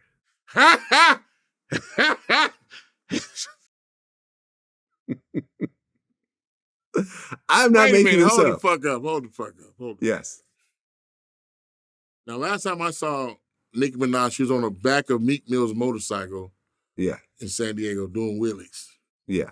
Not anymore. So she left Not anymore. him. She broke up with Meek. I mean, I don't know who did the breaking up, but they broke up. She went and got with this dude, Kenneth Petty, who is basically he had a rape charge from like when he was younger. Yes. Wow. So he had to be, and I think the girl. Let me see. I don't want to put the wrong Is it a information out rape there. charge? He is a registered sex offender. So she skipped 19 million niggas. In fact, when they moved to like California and he didn't register, he was up on charges and everything else like that. Because when you're a registered sex offender, you have to register when you move. And let everyone know that you're a registered sex offender in the area. And he would have got the head beat on in California. Well, so you got this, and they got married, they had a baby. And in jail. They had a baby together. Wow. And Nicki Minaj and Cardi B have been going at it. And at the VMAs, I thought they were working together. No. They hate each I am other. so old and fucking. They absolutely hate each other. And and Cardi B's married to Offset of the Migos. I know that. I know they're good kids. So at the VMAs, Nicki Minaj brought her husband. He brought a bunch of his homies from his neighborhood in Queens, I believe. And they get on IG Live and they start threatening Offset, talking about you need to plan your funeral and we out here. I wish a motherfucker would, whatever. That got reported to the police department. Of course. And he's now on house arrest for up to 4 months. He got off easy. Yeah. Because you know how that works out now. I'm scared. Yeah. Somebody might plug him just because I'm scared. Well, and the thing is that, and then, Nicki dropped a song around this time talking about I got shooters, they'll pull up, do what I say. And she has this long history, right? She has this long history of sending men to go do her dirty work. So, for example, like Academic said something about her and she DM'd him like, yo, my husband wants to come see you at your house. You can get your job broken. Let me know where you live. At the same time. My husband wants to poke you in your booty. Fuck. I'm like, what? If I do that do they know that he's a registered rapist? I'll be. Well, you got it. Well, here's the thing, though. You got to understand that her brother is in prison for rape right now. Man, her brother. Come on, her man. brother was raping his wife's little daughter. Her husband married this woman who had a child. If I was Nicki Minaj, I would shut my musty ass up. Because that right there, if your husband's a rapist and your brother's a rapist. Her brother's in prison right now, a convicted rapist. No. Oh, he was raping this little girl for like years. You know he in PC, right? Oh, of course. You can't. I would shut the fuck up. Yeah, you can't go in general population when you're a child rapist. You kidding fuck me? No. They're going to put a broomstick up your ass. Yeah, fuck out of here. Rightfully so. Rightfully so. Rightfully so. I'm for it. I'm for it. He was basically raping this little girl for like forever. Ah! Yeah. It was awful. You got it was awful. I just hand the keys over. Yeah. I'm handing the keys over. Yeah. I mean, it's kind of crazy that a woman of that magnitude with this much wealth, this much of a popularity, 'Cause she's can't find a fucking man. stupid. And listen, and what I said was, I remember I did an interview about this, and I'm like, well, this man has no job. All his money comes from Nicki. He basically takes care of the kid full time. So he's on house arrest anyways. What difference does it make? He's going to be at home anyways. It's not like he has to go to work. He doesn't manage her. He's not a producer. Nothing. But I let me guess. He looks like a deer. He's got the Balenci shoes and all that bullshit. Yeah, all that shit that she bought him. What I just told you, they want dress-up dolls. She got a dress-up doll. She dresses him up, puts him in jewelry, puts him in designer. No, you're right. And you got this woman who's completely taking care of her man financially. He contributes nothing from what I see. Nothing. Zero. Mm. And I just don't understand how a woman could do that. Because Tyler Perry said it's okay. It's okay. There you go. As long as he pays the light bill, everything's cool. As long as he does that, man, that's upsetting actually. Because you're upset right now. It's the mindset of these people. It's upsetting. I can, I'm just imagining. Yeah. I have a daughter who lives with her mother, and if I just yeah, you talking about blanking out? Yeah, I'm a blank out. Yeah. I'm a blank out. I feel you. So it's like, no. And she's with it. Vicky Majnal, whatever the fuck her name is, she's with it. Well, I think, you got to understand, man. I remember, like, Safari, her first boyfriend that was with her this whole time. I remember one of my people told me this because they saw this. They were in the studio. They're at the radio station when she came over, and she was with Safari, right? And their relationship wasn't exactly public, right? Because she was an up-and-coming rap star, and she wanted us, you know how everyone wants to feel like, oh, she's available, whatever else. So in this radio interview, they asked her, it was DJ Self, was like, oh, so are you single? She's like, yep, I'm single, I'm available, come holler at me. And he was like, huh? What? And she looked at him and said, shut the fuck up. Don't ever fucking talk when I'm doing interviews. Shut the hell up. Just sit here. Don't fucking do nothing. Just basically violated him in front of the whole room. That's what the whatever Nicki name Minaj. is. Nicki Minaj. Said to homeboy? Yeah, to her old boyfriend. Not to her sex offender husband, to her original boyfriend. Oh, yeah, because he's a dress-up doll. He's a dress-up doll. He's a dress-up doll. He's a dress-up doll. Yeah, that's pretty much what he is. Yeah. Yeah, he's a dress-up doll. Put on the shoes I got you, sweet pants. Where's Walk that around shirt the room. I got you? Don't do that watch. Put the other watch on. Fuck out of here. Well, speaking of dress-up dolls, what do you think about Kanye and his new quote-unquote wife? Have you seen those pictures of her naked out there in Italy with her titties out? And Kanye is a one big publicity machine. right. Did you see him getting head in the boat? Say what? He got head in the boat. Because like how in Venice you have those kind of like water taxis? Stop playing. He wasn't doing it in Venice. He was in Venice on one of those water taxis. You could see his whole asshole out. Well, not his ass crack, not his asshole, but his ass crack was out. That's the worst water giving you him can be in, head right? In the boat. That's in Venice where the city is sinking. Yes. And they have the vandalays going through the exactly. city. Yes. So He was on one of those. He was on one of those public taxis getting head. Lost his goddamn mind. Good for Kanye. Yeah. You're applauding this? Huh? You're actually applauding this. Listen, he's a rock star. Yeah. They used to smash TVs, blow up TVs, do cocaine, and fall out on the floor. Now you're getting head in Venice? Get your ass out. I mean, par for the course. He ain't buying shoes for a rapist.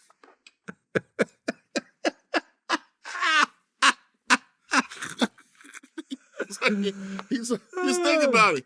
He went from Kim Kardashian, who's got a videotape everywhere. Yeah. He's like, hey, where do I go from here? Well, you know what's funny actually is that when those pictures came out, she said, I don't know how I'm going to explain this to my children. And everyone's like, well, we have a good starting point. Yes. Let them see. Before you get into this story, let's talk about the sex tape There's first. this guy named Ray J, right? He Right. comes over, and I fucking blow his socks off. Right, literally. Mommy, wear socks? It's like, what the fuck? It's a mad world. Yeah. But what It Kanye is. did to me is rock and roll. Yeah. That's some shit that what's my guy? It's the rock and roll, yeah. And he probably knows it. I'm gonna get my dick sucked in Venice on the Valley of the Lake Yeah. with the dirtiest water ever. That water is filthy. You know that, right? I guess, yeah. No, I haven't been there. I was there a long time ago. I've been there a while. Because the city is literally sinking. Yeah. So I mean, that's some fly shit. I mean, I can't say I did that. No, I can't say I did that either. Kanye I can cannot say say. he got head in the city that's sinking on the Vanda Lake, whatever that damn boat is. What's the man doing this? Was it a man stirring the boat like Kanye? Yeah. Hopatini, badabani. Tadabani, come on. Hey, what are you doing? Hey, Hey, Kanye. hey, get off of a boat. You don't know head. You don't know head, Vanda Lake, man. Shababini, he's right. He's right. That's some fly shit to me. Yeah. Would I do it? I don't, maybe when I was younger and I was in Italy, and I'm like, I got a bad one. Mm-hmm. I've never seen it with an unattractive girl. Oh no, all his chicks are bad. Yeah. All his chicks are bad. But What's he's the one Kanye. one that calls herself the slut? And she wrote slut on her. Wait, what? Who? One of them calls herself a slut. She used to date Michael. Amber Rose? Yes, she used to date Michael. What's the nigga that passed? The big nigga. No idea. What's his name? The guy. Miracle Mile. I feel the pain. Wait, you talking about the Green Mile? Yes, But she used to date him? she was with him when he died. Wait, you talking about You didn't know that? Michael Clark Duncan? Yes. Oh, I told you something you didn't know? Hold on, Amber Rose. Let's look this up. What? I'm finding nothing of the sort. Am I wrong? No. I'm not saying you're wrong. I've never heard of this before. Really? Am I? I have never heard of this before. Was that a? Never, ever, ever, ever, ever. I'm just saying. I think she was with him when he died. I'm not saying you're not telling me the truth, but I've never heard of this before. Mel said, what'd you say, Mel? Huh? Amarosa? I know they was fucking, but I know him and Amarosa were fucking. Well, Amber Rose and Amber Rose kind of sound kind of similar, so No, maybe. I think it's maybe I got fucked it up. But I thought I could have swore it was the girl that was. No, it was Amorosa. There we go. There we go. It was definitely Amorosa. Now when I put that up, yeah. Now they're saying that she manipulated him in his final days and blah, blah, blah. So yes, it was definitely Amorosa. It's not Amber Rose. Those two names do sound similar. Amorosa, Amber Rose. If you say it real fast, Amber Rose, Amber Rose, Amber Rose. Yeah, it kind of sounds like the same damn name. All I know is the slut walk girl. Exactly. Well, since our last interview, Tory Lanez got sentenced to 10 years. Now, you know what's crazy? We actually broke this story. We found out from the prosecution that he was offered a 4-year plea deal that he turned down. Yeah, that's people that don't. Tory Lanez doing 10 years, but Nicki Minaj, husband, raping a kid. How many years did he do? I'm not sure how many years he did, but that was a long time ago. But being a registered sex offender, that follows you forever. But he's still free. Yes. I'd rather have Nicki Minaj's husband and Tory Lanez on probation.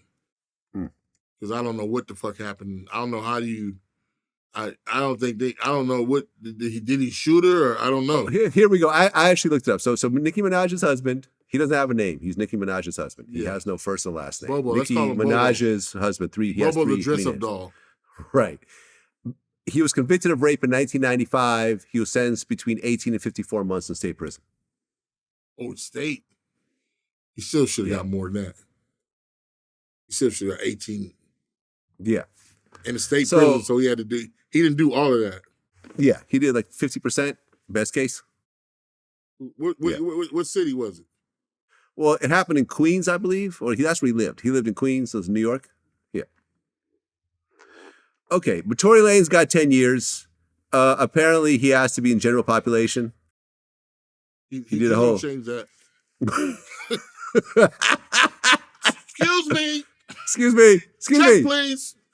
Did I say general? I meant to say away from all these niggas. This is far from Canada. Well, you know, it's interesting. I had, I don't know if you know this guy, 1090 Jake. He's the white dude that's been exposing paperwork on all these rappers. He's a dude that's been in prison a long time, so he knows how to look up paperwork and how to request it. And he's been like posting, he's posted paperwork on a lot of people now, man. On Real Boston Richie, Spot Him, Got Him, Finesse 2 Times, et cetera, right? But what he said was that Tory's going to have some serious problems in California State Prison because the gang situation, they don't care if you're a celebrity. You know what I mean? If it starts to go down on the yard, you better side with whatever skin color you're associated with or else. You definitely got to be, it ain't no gang card, really. That's what the gang card is. You black. So the gang card, like they used to classify you, blood or crip. They still classify a thing, but when you get in there, you better go eat with the niggas. And when it goes down, this comedian Ali Sadiq, what is Ali Sadiq? He's very funny. Ali Sadiq, you know Ali Sadiq? Let me look him up. He's hilarious. Ali Sadiq, comedian, yeah. Right. He has this joke about when he first went to jail. And he says, hey, the Mexicans putting on boots. What? He said he didn't know what's going on. Mexicans putting on boots. I can't do it right, but it's brilliant about an introduction to jail and you don't know what's going on, but you better get ready fast. Mexican putting on boots. Mexican putting on what? Mexican putting on boots? It's brilliant. But that's what Tony's got to learn is what it is and what it ain't. And it ain't the movies. It ain't like you don't beat up one motherfucker. And you're like, he's the king of the jails, guys. Tory Lanez, come on. Tory Lanez is 5'3", by the way. That doesn't bother me. There's a lot of little motherfuckers as bad as a motherfucker. Well, but they have to use weapons if they're gonna, Listen, a 5'3" motherfucker is not gonna beat up a 6'7" motherfucker. You'd be surprised. Yes, I would be very surprised if that happened. No, I've seen that. Okay. I know some motherfuckers with hands. With no weapons. A 5'3" dude beats up with hands. See, hands in jail is your currency. That motherfucker got hands. A big motherfucker, the bigger they fall. Because, All right. Listen. Man, I seen the video of what you did to that guy at the airport. He was tall, too. Was he? Yeah. Didn't look like it based on what you were doing to him. No, he was tall. He was tall. That's why listen, I have a thing called hands. Okay. But I'm old now. So, but ask anybody from a neighborhood, anywhere, that side shit don't mean shit with a motherfucker with hands. But what I'm saying is, a motherfucker with hands against someone way bigger than him, it wouldn't stay as a straight up fist fight. It would turn into a wrestling match. I don't care And what at the point that a 6'7" motherfucker jumps on top of you and pushes you down, they have all of that extra bone, all of that extra flesh. I don't know, bro. I can't see a guy who's 5'3", 120 pounds being able to fuck you up. I just don't see it. I don't see it. Something. Rest in peace. I used to fight this dude named Boo Boo. Okay. Boo Boo lived down the street on Memory Lane. And me and Boo Boo, we would play football in the streets, and then we would fight every day. Okay? Boo Boo had hands, and he had an ear. He had this. And what it is deaf, so I would always fuck with him about what you talk about, and then we'd start to fight, right? And Boo Boo had 3 brothers that's standing around, right? Boo Boo got the best of me. I'm like, I go in the house with a knot on my hand from this dude. Boo Boo's this big, and I'm a little bigger. I'm a bigger kid, but I'm bigger. My father says, "What's wrong with your head?" Boo Boo, me and Boo Boo got into a fight. My father gets up from the table. We go down to Boo Boo's house. He knocks on the door. Hey, but Mr. Edward, Mr. Forney, Faizon and Boo Boo, and he said, yeah, they was fighting in the street, but they doing the kids. He said, I told Faizon he got to come down here and whoop Boo Boo's ass. Mr. Forney said, Boo Boo! Boo Boo comes downstairs, and we going, I'm giving my best. I said, I ain't going to get my ass put in for my daddy. I'm, my father saw me losing heat trying to get in the fight. Like, damn, Boo Boo, get off my goddamn son. We walking home. He said, that little motherfucker fight.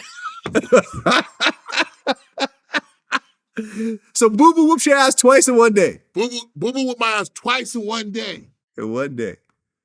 Wow. Everybody knows this story because I had to, the next day, I had to go fight Boo Boo again. Did you win the third time? I won the third time. You won the third time. And the fourth time.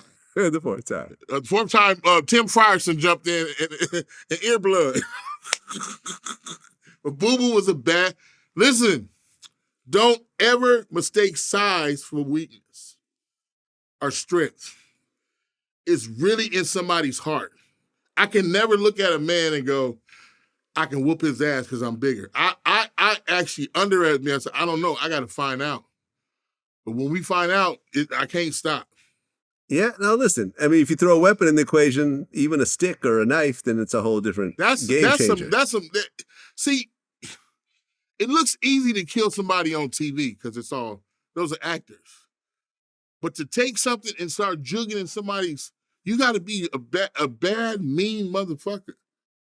Even to pull a trigger, if somebody blows somebody's head off, you can't. It looks easy on TV. I mean, look, and I've talked about this in the interviews. I had a home invasion situation happen where this guy jumped in through the window in the middle of the night because I was fucking his girl or ex-girl or whatever. And I beat him so bad during the course of this altercation that I was sure he was dead. I was positive, but he survived. Was he short or was he tall? I don't remember. It was dark. Exactly. Like I have no idea. You I have his no ass, idea. didn't you? I whooped his ass pretty badly. To Yeah. the point where I thought for sure he was dead. I'm like, I don't know how anyone could have lived through this, but he lived. He survived. Listen, you know what I mean? Which is a good thing, because otherwise I might potentially be up on a murder charge. You know what I'm saying? Even though it was a home invasion, you never know. It is, but you never know in these situations. You just never know. A motherfucker come busting through my glass.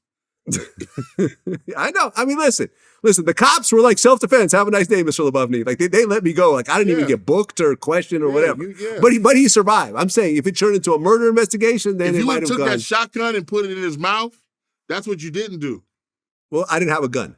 Oh, I thought he didn't he have one, he dropped it or something? He acted like he said he had a gun. He acted like it. He asked me if I was ready to die and was acting like he had a gun, which is why I kind of blacked out. Yeah. I said, okay, now it's him or me. Like, you know? Yeah. But what I'm saying is you're right. It is not easy to kill somebody because people are resilient. Like I was surprised. I'm like, this motherfucker survived? Now he was fucked up. His whole face was a pool of blood, but he survived. They took him out in handcuffs and everything. You know what I'm saying? But I'm never going to overestimate. I don't know. Everybody can beat me up till I get down with them like Boo Boo. Right. You know what I'm saying? Right. And it was like, you know, and that was my lesson. Like, yo, anybody. Well, I think you addressed this in one of your stand-ups. You talked about Trey Songz' sexual assault allegations. Did you see that? I heard you talk about it. I'm the feds. I know everything. You already know about that. I've had you under surveillance this whole time, Mr. Faizon. Yeah, you funny. Yeah. I was like, I couldn't believe it. I was like, Trey Songz. I'll fuck Trey Songz. And that is an imagery that I still can't get out of my head.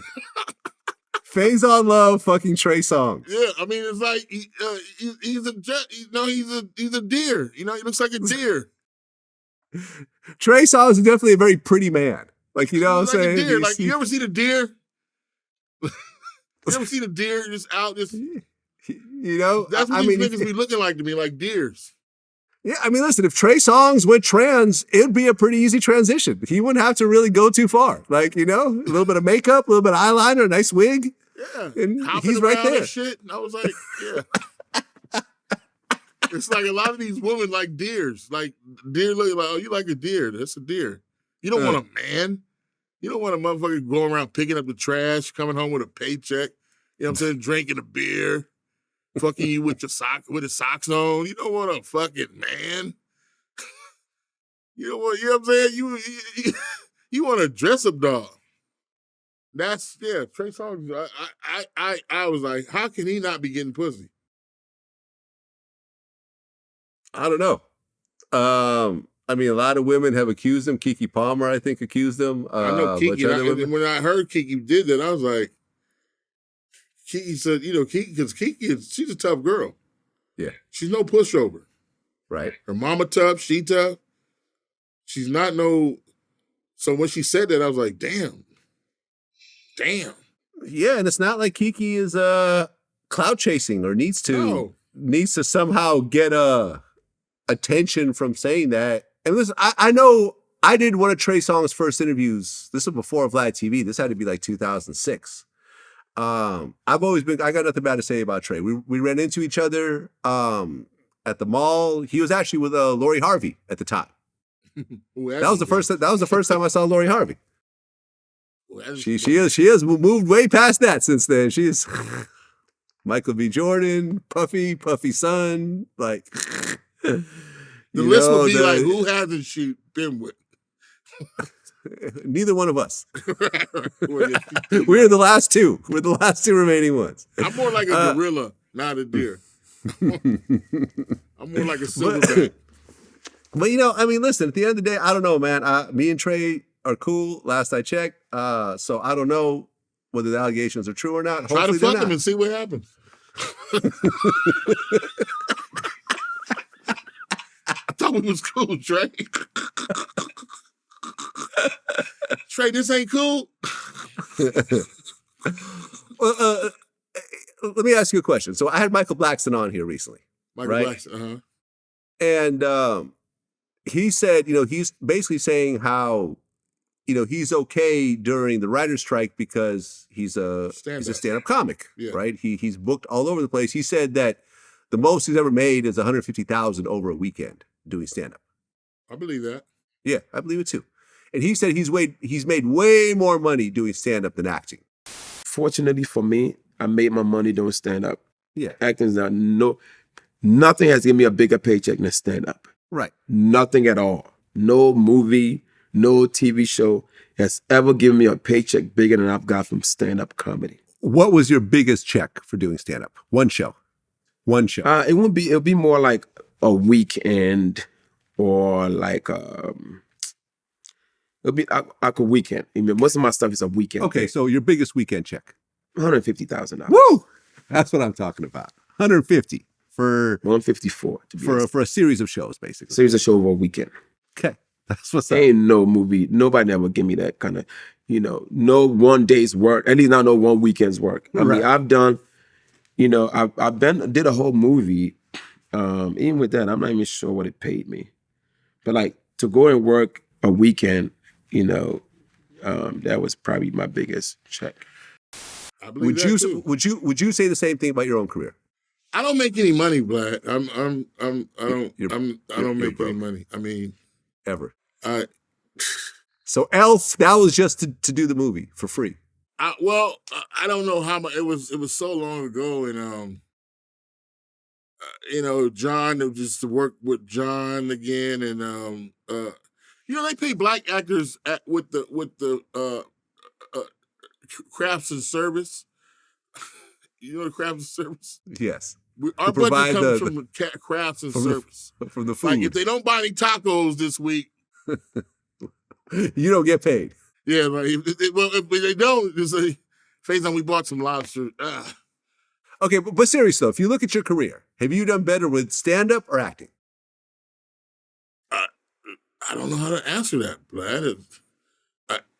I'm still trying to elevate my career. It's almost time to retire. Okay. So I don't make any money. Okay. Things are gifted to me. This is the child support talking right now. What? What are you talking about? This is the child support talking. What do you mean? What do you mean? Country Wayne pays $200,000. That's good. I don't make any money. Me and Country Wayne are actually cool now. I'm not taking any shots. Shout out to Country Wayne. He has a new Netflix special.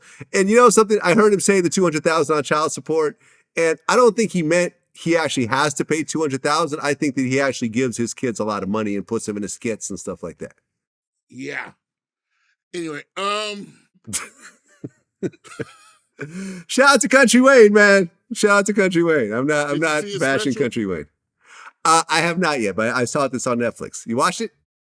I tried. Okay. I tried. My eyelid said, "Come on, you got something else to do. Come on, you can bowl some soup right now. Come on, Faizon. Come on. The grass needs cutting, man. What are you doing?" I tried to watch it, but there's some paint. They painted this wall in the house, and I was like, "I'm gonna watch that dry." And I watched the paint dry on the wall. Well, you actually have a movie that came out recently, Back on the Strip. Mm-hmm. With great Wesley Snipes.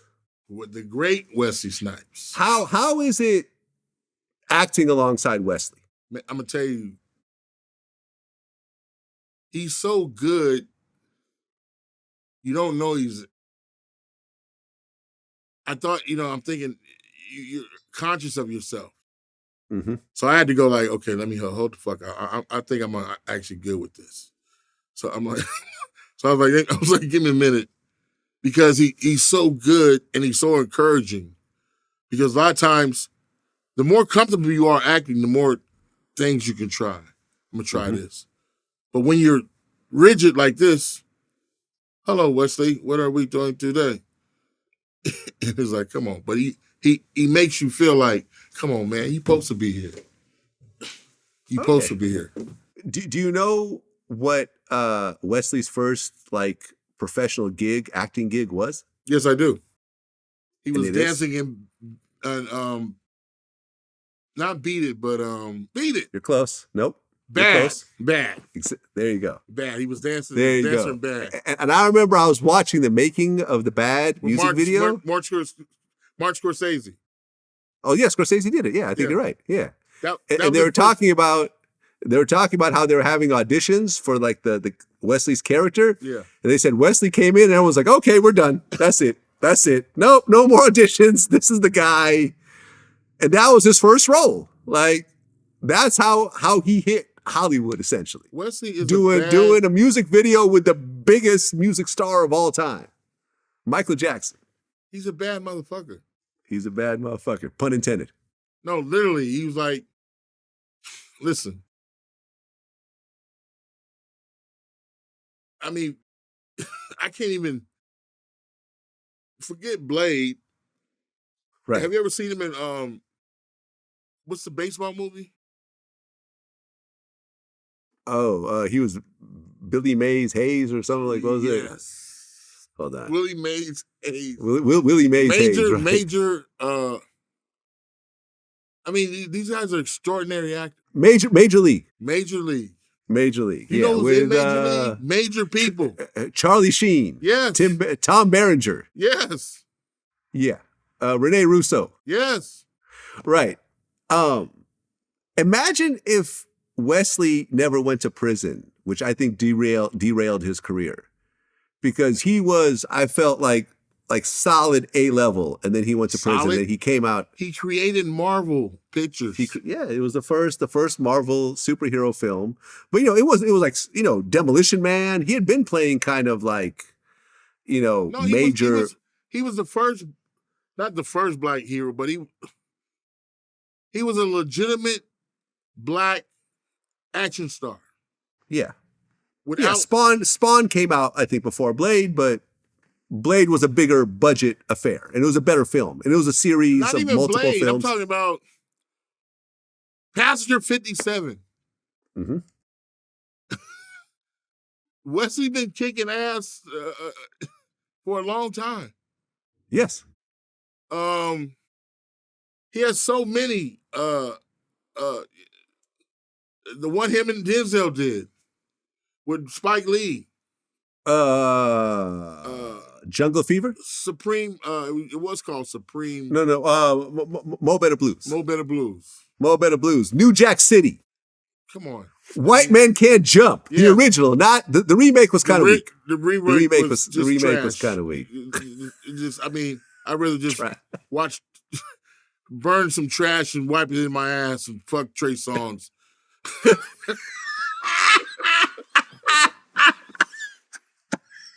That's the trash is burning and fucking Trey Songz. I wasn't to this.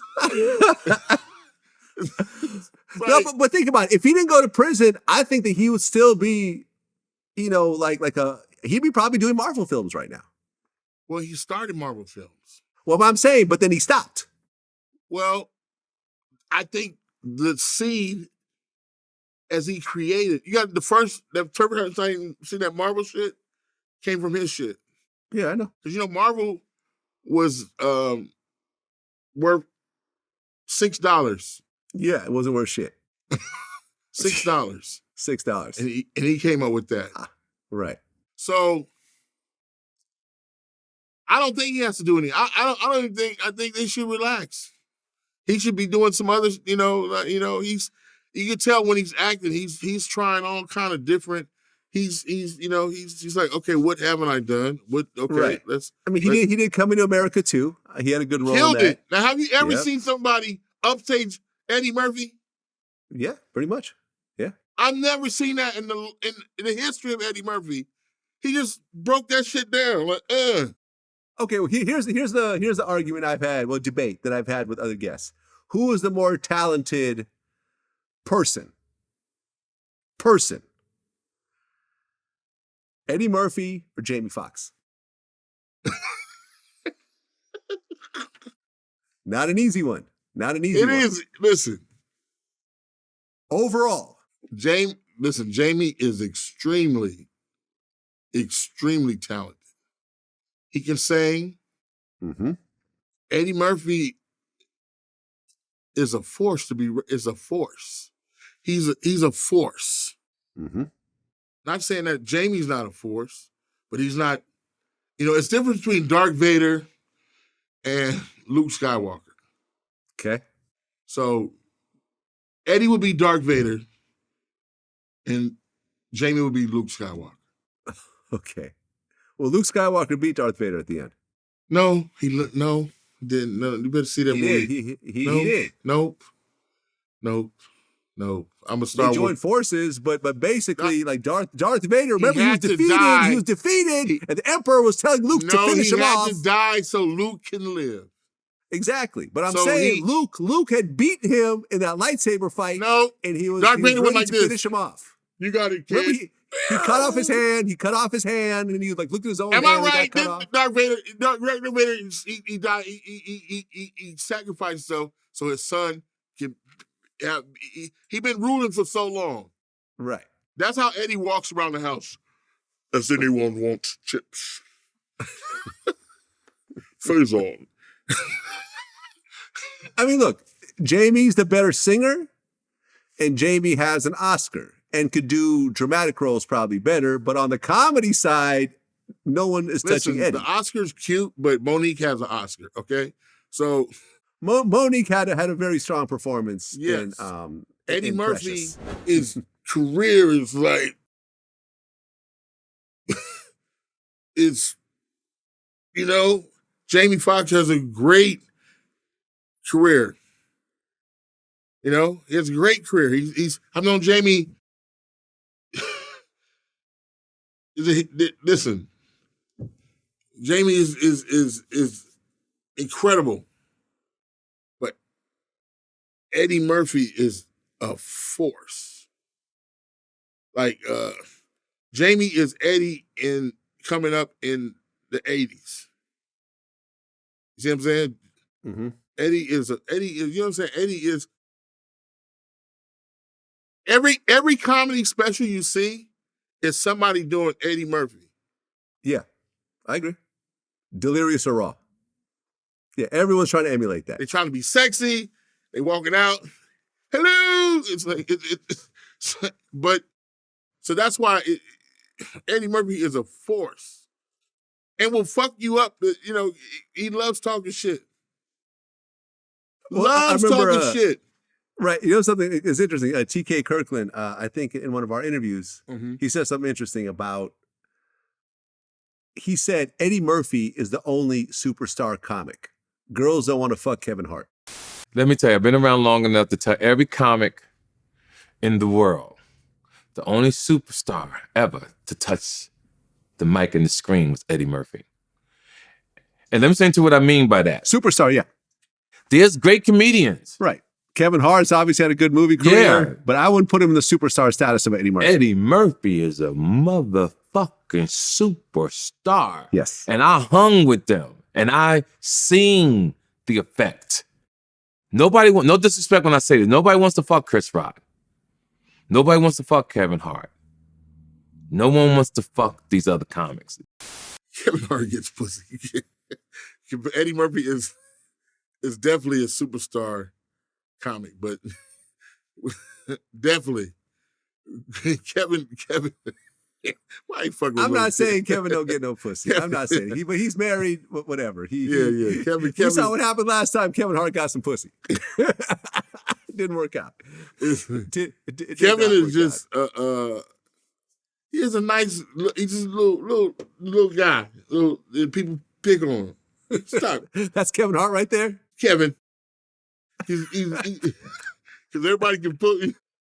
Everybody can shut up, Kevin. Now, Kevin is he's out. You know, he's married now, has a beautiful family. Mm-hmm. You know, but I'm pretty sure there's some people in his DM. Women, that's just how women are. Listen, every famous person has women in their DMs. Every famous person, even whoever you think doesn't, they do. Trust me. Being famous puts you on a different level in terms of women. I looked at my DMs the other day. There's Trey Songz. I'm like, what the fuck? The fuck is he doing calling me? It was a joke, Trey. It's just a joke. So many motherfuckers will be mad. I think I still have Trey's phone number. I'm going to send him this. Trey. Yeah, man. Look, Eddie, you're right. Eddie was a superstar. Like Eddie, he still and the is. thing about and the thing about Eddie is, if you look at his history, he didn't have this like long, slow buildup. Like Kevin Hart, it took a while for Kevin Hart to become Kevin Hart. I was there when Kevin wasn't funny. I was like, Kevin, what is that? We did his first TV show. I was on his first TV show. Brian Grazer, who's the biggest producer in Hollywood, one of the biggest, we did a movie called Blue Crush. He said, Faizon, you need a TV show. I said, okay. I like the way you thinking. He said this in Hawaii. He said, when we get back to the mainland, call me. Let's talk about this TV show. Get back to the mainland. I don't call him. He calls me. I'm like, what the fuck? I told you to call me. Come up here. Mm-hmm. I go up to Imagine. Keenan and who's it's Keenan and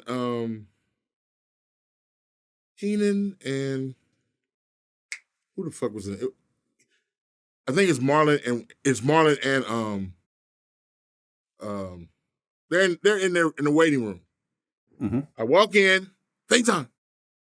I go, oh shit, okay. I go in there, going to Mr. Nevin's office. David Nevins was the TV producer at the time. Hey, he meet, oh yeah, blah, blah, blah, blah, blah. Here's a little black guy sitting there, little black guy.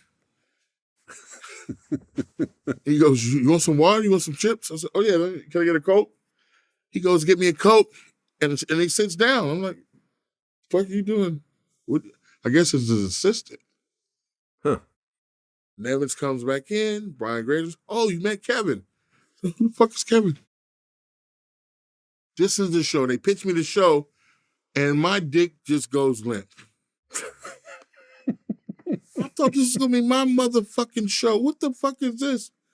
We're relatives? I was like, Brian says, trust me. Trust me. When Brian Grader says, trust me, you're like, okay, I got to trust this motherfucker. Yeah. We do the show. I fall in love with Kevin. I fall in love with him because I'm like, this. Was Trey Songz jealous of this love affair? Trey Songz was actually there. Okay, he was there.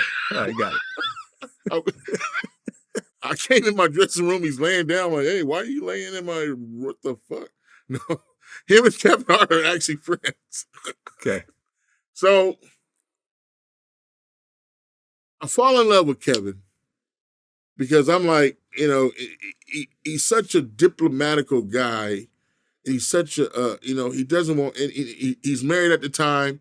I'm married at the time. And we're both trying to get, how the fuck we get out of this fucking, so we be playing PlayStation trying to get out, how the fuck did we get in this? And I fell in love with him and I seen him climb. Hey, have you seen Kevin? I've seen Kevin. But I seen him turn getting funny. I had a gig up in Washington. I said, Kevin, I can't do this. Because I got some other. He said, well, why you can't do it? I said, because I got some other shit to do. I don't want to go up there. But it's gonna pay you. And he goes up there, fills in it, and they talk about how funny he was. I was like, Kevin Hart? This little nigga? And when I saw him, I saw him at the comedy service, and he was blazing it. Now, this is probably about 8 years later. This is after he does the movie, the plane movie. I said, don't do that movie, Kevin. Soul Plane. Yeah, I said, please don't do that movie. Right. Remember he did put Paper Soldiers? Remember that one movie? Yeah, he did that before with Charlie Murphy and Dame Dash. And, Beanie Siegel. Yeah, he did that. Right. Yeah, I mean, Charlie Murphy wrote that movie. Yeah, not the best movie. Huh? Not the best movie. At that time, you had to get on where you could. Right, I got it. So, he did that, but for some way, Paper Soldiers brought him to Hollywood, and he got Brian Grader's face, and that's where I seen him struggle, and I seen him create that. That's when the internet shit was just popping because another guy named Dane Cook was doing the same shit. Oh yeah, no, I know Dane Cook. And he was doing like the chocolate dropper skits. No, before that, he was doing just shit. Yeah, no. He hooked up my first Twitter. I'm like, what the fuck is Twitter? Okay. I say, I'm going and do what? You just tweet. What the fuck's a tweet? I'm lost. Mm-hmm. Now this is the age of you don't have to be funny no more. Just tweet. So I start tweeting pictures of my dick and shit. And like, it was like, no, don't do that. Don't do that. Don't do that. What is it good for? I don't get it. But yeah, he's a superstar. Everybody has their own. TK has his own. TK. Right. Well, my point though in this whole thing was see how you described Kevin's journey and everything else like that. Eddie Murphy didn't have any of that. Eddie Murphy did like a couple of stand-ups. He did. No. Listen. Eddie Murphy, if you look at his history, he just started doing stand-up a couple of times, and then he got a call to try out for Saturday Night Live, and he got it at like 18. Nope. And then it was just like he took off. And then I believe I saw Eddie Murphy before. The reason why I started doing stand-up, he's on a show. HBO had a show called Hot Comedians or some shit. And he was on there like at 17. Yeah, that's what I'm saying. Killing it. But he had been performing at doing the little. He didn't have a but I'm saying it wasn't a long multi-year journey. He did a couple of stand-ups, and then he got on SNL, and then he became the only person at that time to actually host SNL and be a member of SNL. SNL was completely depending on him to stay alive. Yes. And then he started doing movies, and then it was just fucking out of here. Yes. You know, Prince it was Trading Places. Trading Places became it Trading Places was his first film?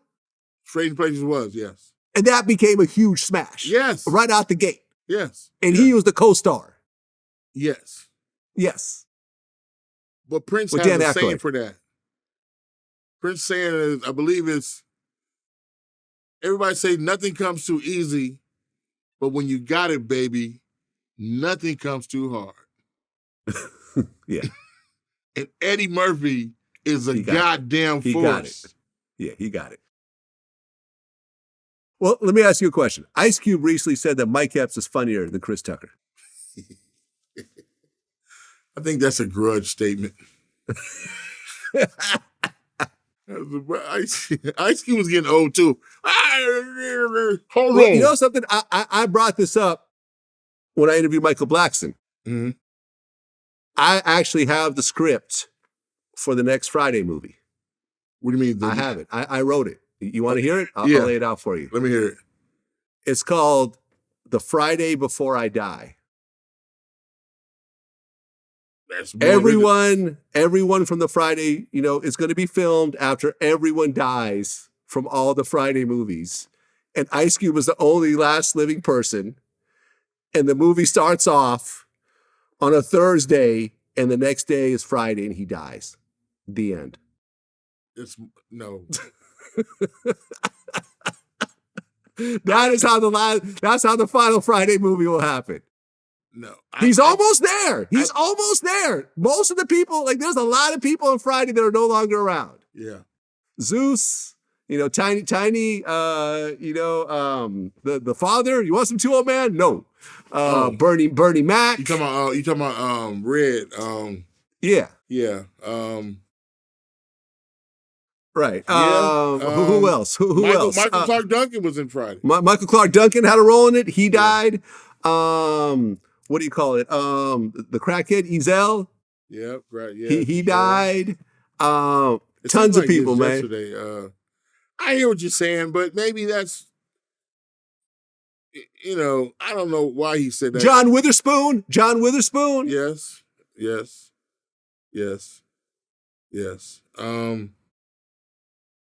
I don't know. I'm not, listen, if it's not a ton of money, I ain't doing it anyway. So, You wouldn't do it off the strength? You mean to tell me that if he said, yo, listen, I finally got the final Friday script. We got the green light. We just want you. We need Big Worm in there for 10 minutes. I would do 10 minutes for a fee. The second fee was so insulting. I'm like, wow, they really don't think. I guess they don't need me, so it's all good. I never felt any kind of way.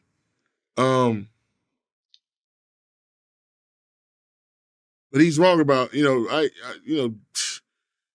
Mike Epps is man. He's like my little brother, man. I love that kid. He recently had me on his TV show. Just he don't have but Chris Tucker was a bad motherfucker at one point. Didn't he start touring again? Start doing stand-up again? Recently? Yeah, but it ain't that Chris Tucker. It's not the same Chris Tucker. Chris Tucker only had 15 minutes of material. And the first time we went out, he was like, hey man, I'm doing DC Saturday. This was a Monday. And I was on the Parenthood. I'm doing you want to do it with me? I'm thinking it's like a little theater. It's all right. How much I'm getting paid, nigga? Man, why? Chris don't want to give you no money. Gives me $1,000. We fly to DC. It's Constitution Hall. It's sold out twice. Do you know where Constitution Hall is? I have not been there. It's where Eddie Murphy did Delirious. Okay. All right. So it's a big Fuck big yeah. spot. Yeah, it's huge. We did 2 shows there. Melody Camacho goes out, slays it. Chris said, put an intermission on. He puts the intermission on. Then Chris comes back and does 10 minutes. Hot 10 minutes. Mm-hmm.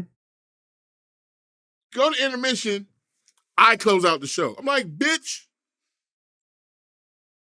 I'm not headlining. This is your show. They ain't, nah, it say Chris Tucker and friends. I go out and have a great time. I always remember that show because you never know. You know, it was like a treat. I don't even think they knew I was coming, but it was a great show. But yeah, Chris Tucker. I think he has 35 minutes now. Well, no, I remember him from Def Comedy Jam. Killing it. Well, it's like, Mama, like, Chris, come down, come, and Mama, I'm trying. Like the whole It thing. used to be certain comedians would get standing ovations. Uh-huh.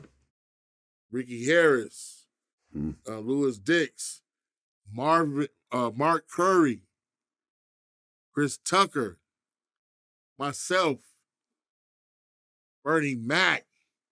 You had to bring the house down. You had to. Mm-hmm. To be called a comedian. You couldn't tweet.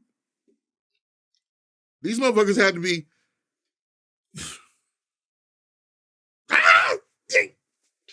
You seen you seen a sketch on Living Color about Def Jam?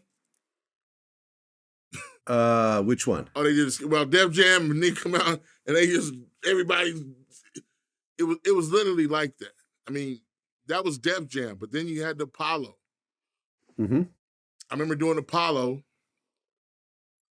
and I'm hearing Steve Harvey, America's Great House Nigga, talk about the story he did at the Apollo, but he mentions Jamie Foxx and DL getting booed. I was like, no, motherfucker, that was me and you. And I didn't get booed. You can go right now and look at my set at the Apollo. I'm wearing a green thing. My hair I'm square as a motherfucker. We take the same day. The same day. But in his little story, I seem to not fit the little bullshit story. Only Jesus wanted me to come down and the fuck out of here, nigga.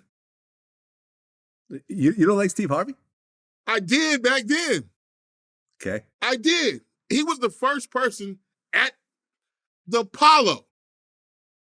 He was the host of the Apollo at one point. Right? No, I'm talking about when we first did it. Before. Okay. In the 89.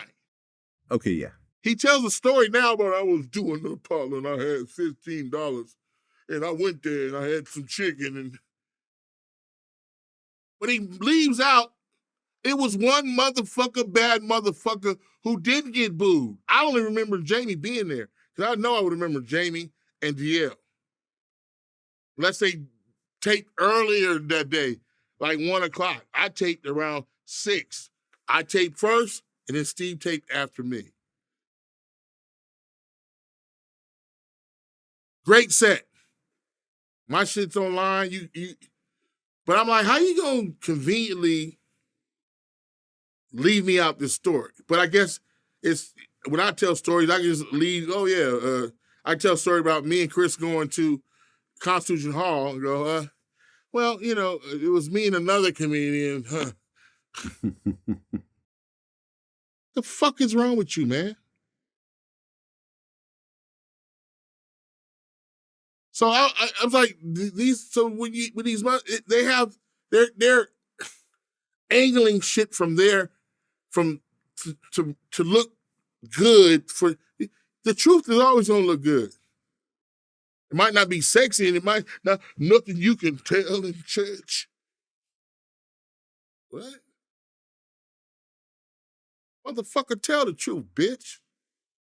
But I don't need that. But I was like, how you gonna make?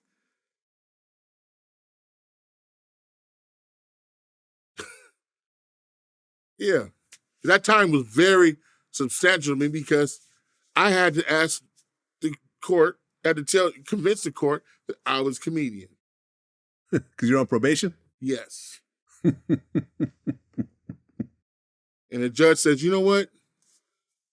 If you selling dope, you ask my mama this, if you selling dope, you'll be back in my court. Because I see everybody over and over and again. So, okay, Mr. Comedian. I ain't never seen the motherfucker.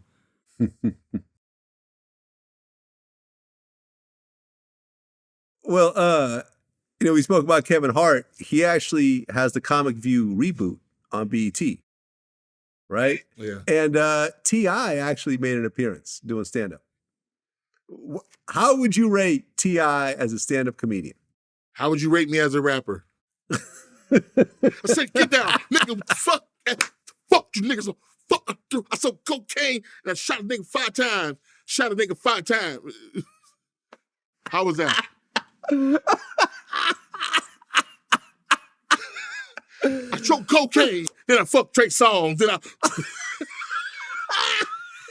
Yo, Trey's getting it in this interview. Trey, I'm sorry. I'm sorry, Trey. I didn't think this was going to happen. I didn't think this was going to happen, but it's happening.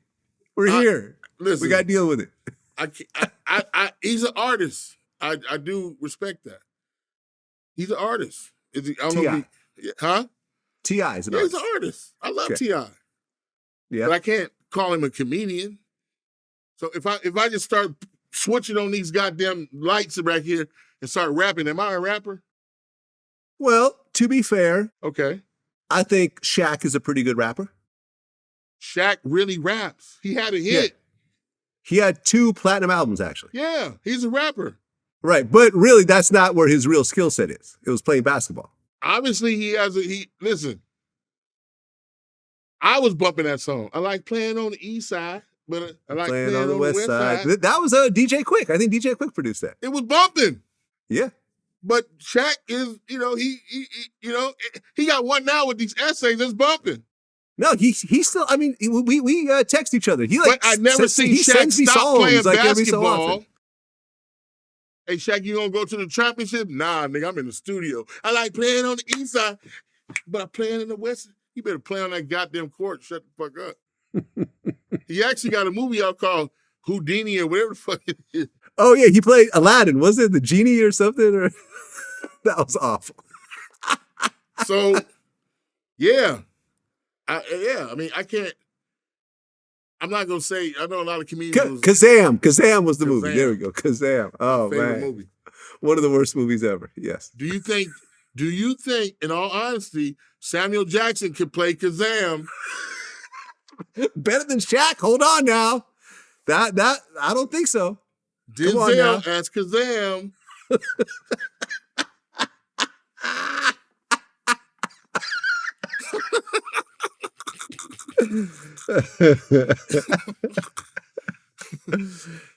Samuel Jackson playing for the Lakers.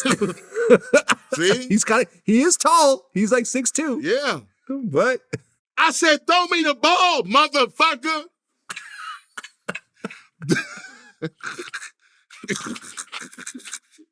It's like, I don't know why we want to compare, because these are great artists. Mm-hmm. T.I. is a great artist. Great rapper. Yes. I told him when I first met him, I was like, your spirit reminded me of Tupac. Like, fuck it. He reminded that when this was early. And we were in New York with what's my brother's name? I am so old. God damn it.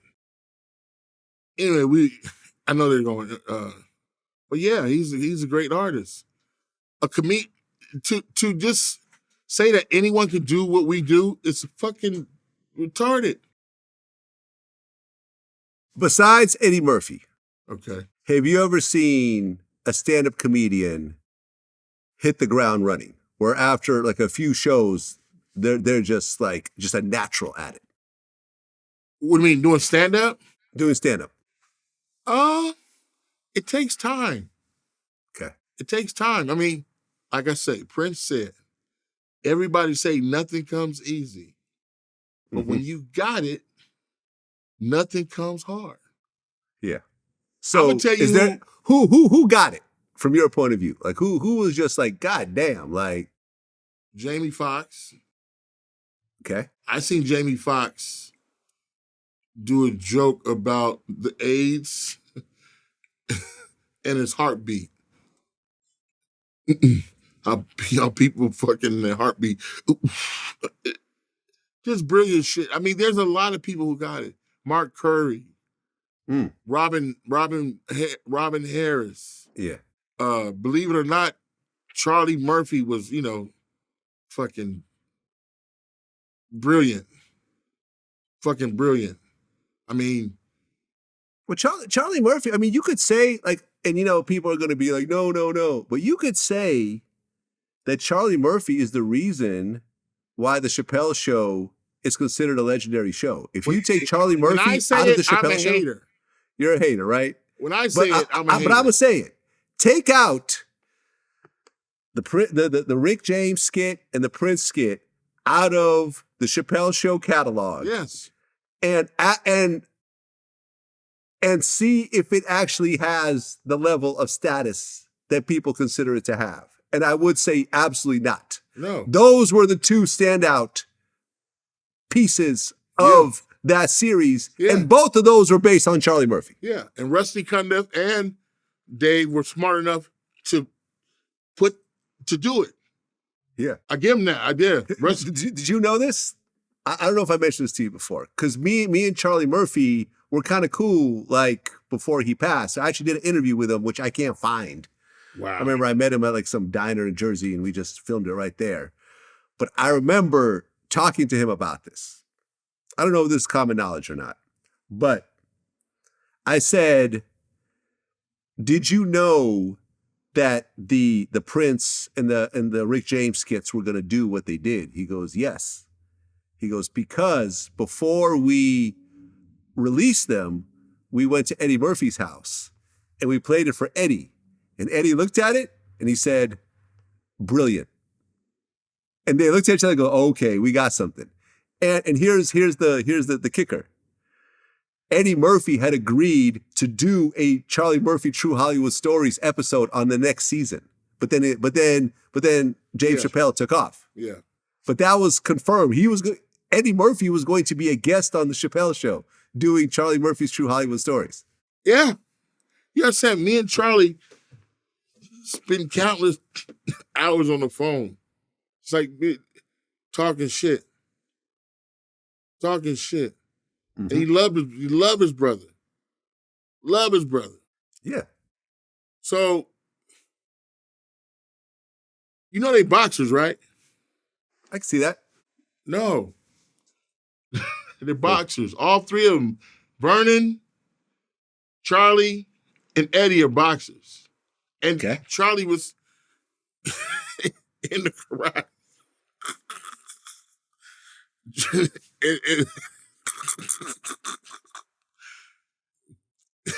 He would like to talk about, I went to a tournament today. The nigga kicked his foot through his throat.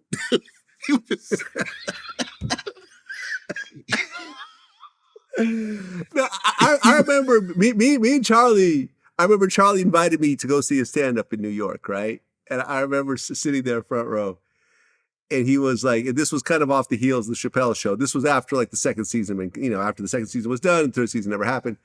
And I remember one of his skits on stage was like, yeah, and Ashley Larry came up to me the other day, and he was like all jealous and shit, like, hey man, everywhere we go, it's Charlie Murphy. Don't you get tired of that shit? Don't you get tired of it? He's like, no, motherfucker, my name has been Eddie Murphy's brother my whole life. I'm glad a motherfucker finally knows my name. My name has been Eddie Murphy's brother my whole life. Yes. Yes. Yes, and we had already known those stories. Yeah. He would talk to Charlie. That's all he do is sit there and tell stories. Oh yeah, no. Listen, I interviewed what was the dude's name from Shalimar. Remember from the skit? Mickey Free. Mickey Free. Yeah. Okay. I interviewed Mickey Free, right? And I asked him. I said, was the Chappelle Show skit with Prince, was that real? He goes, 100% real. 100%. Exactly happened like that. He said Prince was fucking playing like Michael Jordan in heels. It was true. We had pancakes afterwards. Everything. Like it exactly happened this way. Tell me from your point of view how that whole Prince, Eddie Murphy, Mickey Free, Charlie Murphy story kind of came together. Well, you got to understand, first of all, I had already won a Grammy for Eddie Murphy's movie Beverly Hills Cop. So Eddie Murphy and I were friends. You know, I had been on the set of Saturday Night Live as Eddie's guest before, and I knew Charlie and Uncle Ray and all of Eddie's crew. And so we used to go out all the time to this one hot spot in LA, a few of them. And Prince would always be there. I'd have my little table. Prince has his table. Eddie Murphy has his table. You know, and we all used to talk and hang out and stuff. And Prince would have people come up to his house after the clubs would close to hear new records, to hang with him or whatever. And I'd been there a couple times, but on that particular night, Eddie Murphy and his crew came. And it was Prince and I, and at the time, my wife, who was an actress named Terry Copley. And we were sitting there, and Prince said, "Let's play basketball." And I'm like, what?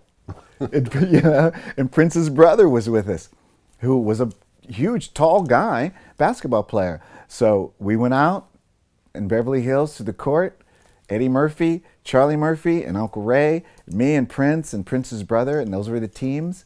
And I took the ball out, and Prince said, "Give me the ball back." And I was like, okay. And Eddie Murphy's looking at me like, "Oh yeah, Free, it's on." I'm like, because I'm like, we're in our street clothes, bro. Remember, we just came from the club. Okay. So we're in our street clothes. So Prince said, "Give me the ball back." And I swear to you guys listening, wherever you're going to be, Prince took the ball, and it was like Michael Jordan after that. Shot after shot, like nothing but net. And I looked at Eddie, and I was like, oh yeah. You know what I mean? Okay. And after we were done, true story, Prince's cook at the time, her name was Randy, cooked us pancakes. Blouses. True story. Okay. I mean, were you guys wearing blouses? Kind of? Sort of? Hey, we had ruffles on the shirts. You know what I mean? High heels? Prince had on high heels. I had some heels on, I don't think, but I'm 5'10" anyway. So Prince had his club clothes on. Yes, he had on probably 6-inch heels, playing ball. He was playing basketball in 6-inch heels. Well. How's that even possible? Dude, he was doing that one step back shot. He would be dribbling. You'd come up on it. He'd step back. Nothing but net. Like Jordan and like Pippen and like the guy for Golden State Warriors. I mean, he was just hitting. And it was sick. And I was like, oh my God, you right? And then we won. And then we ate blueberry pancakes. Blueberry pancakes. Man, they were good too. Yeah, man. Rest in peace, Charlie Murphy, man. I wish I got to spend more time with him. I really love this shit, man. Seriously. And when you look at what was it, Black Jesus?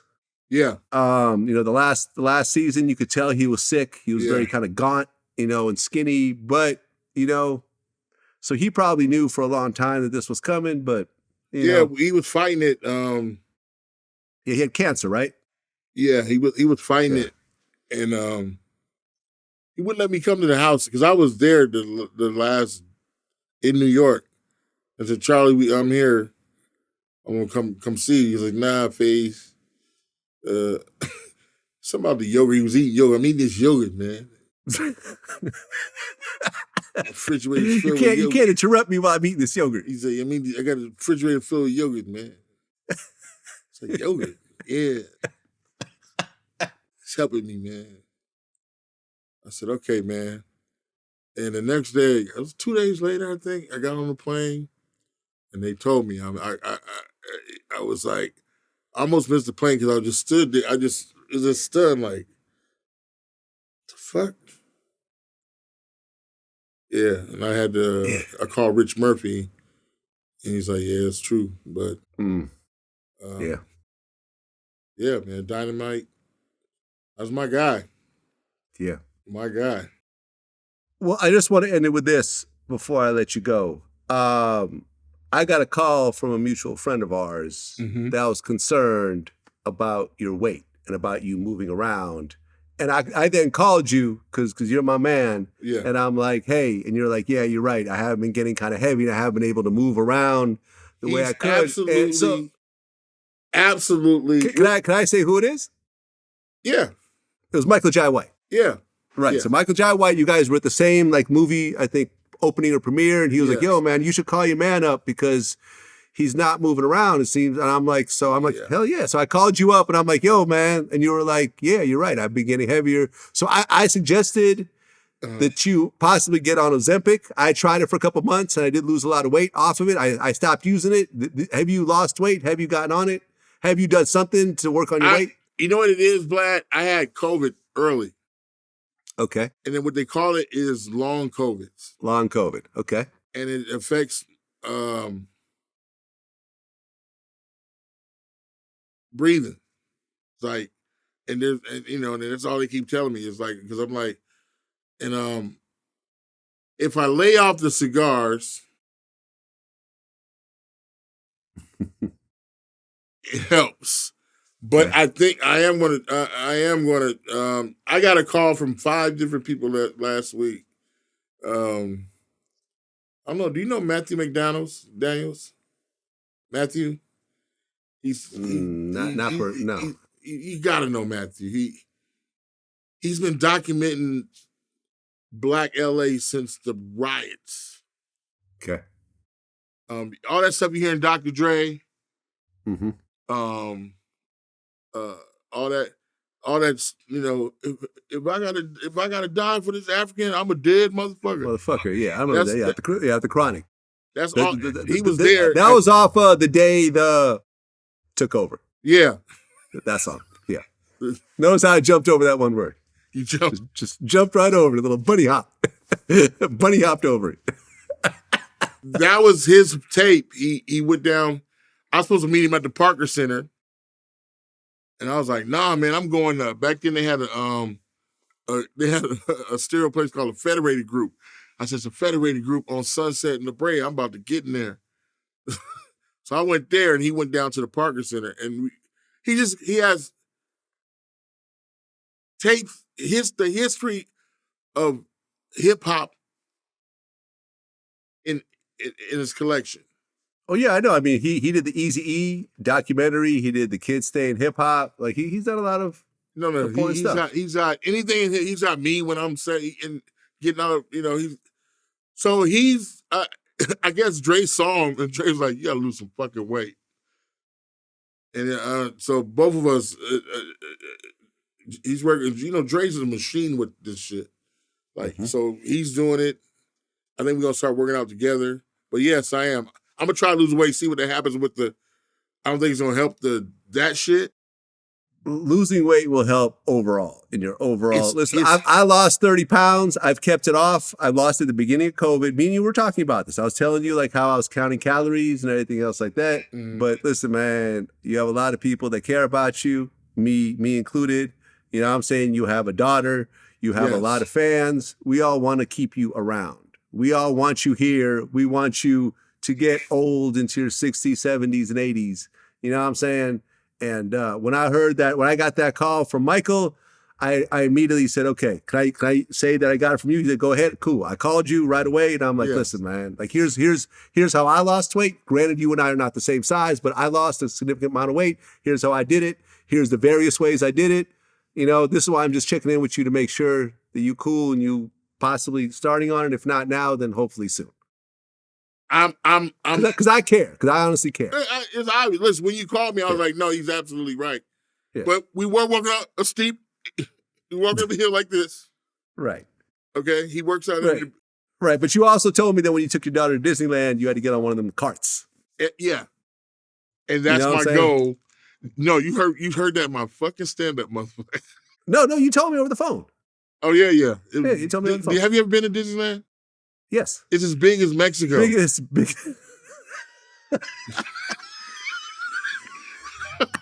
I'm like, what does Mickey do to own all this shit? At one point, my daughter was like, let me get in there with you. I'm like, come on.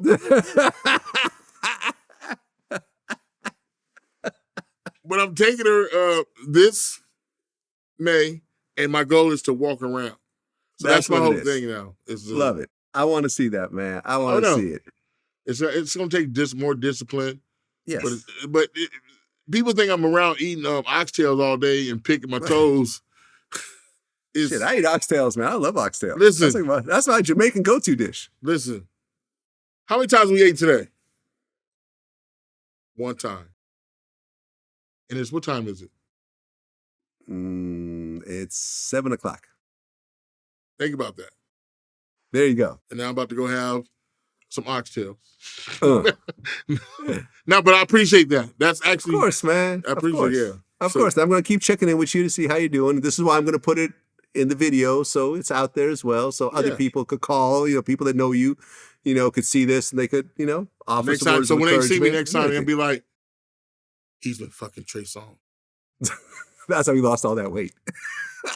He is clearly a top because he looks like being a bottom, you just don't lose any weight. I mean, you hardly burn any calories. I hope Hughes' brother don't see me like Faizon. Listen. He got AIDS.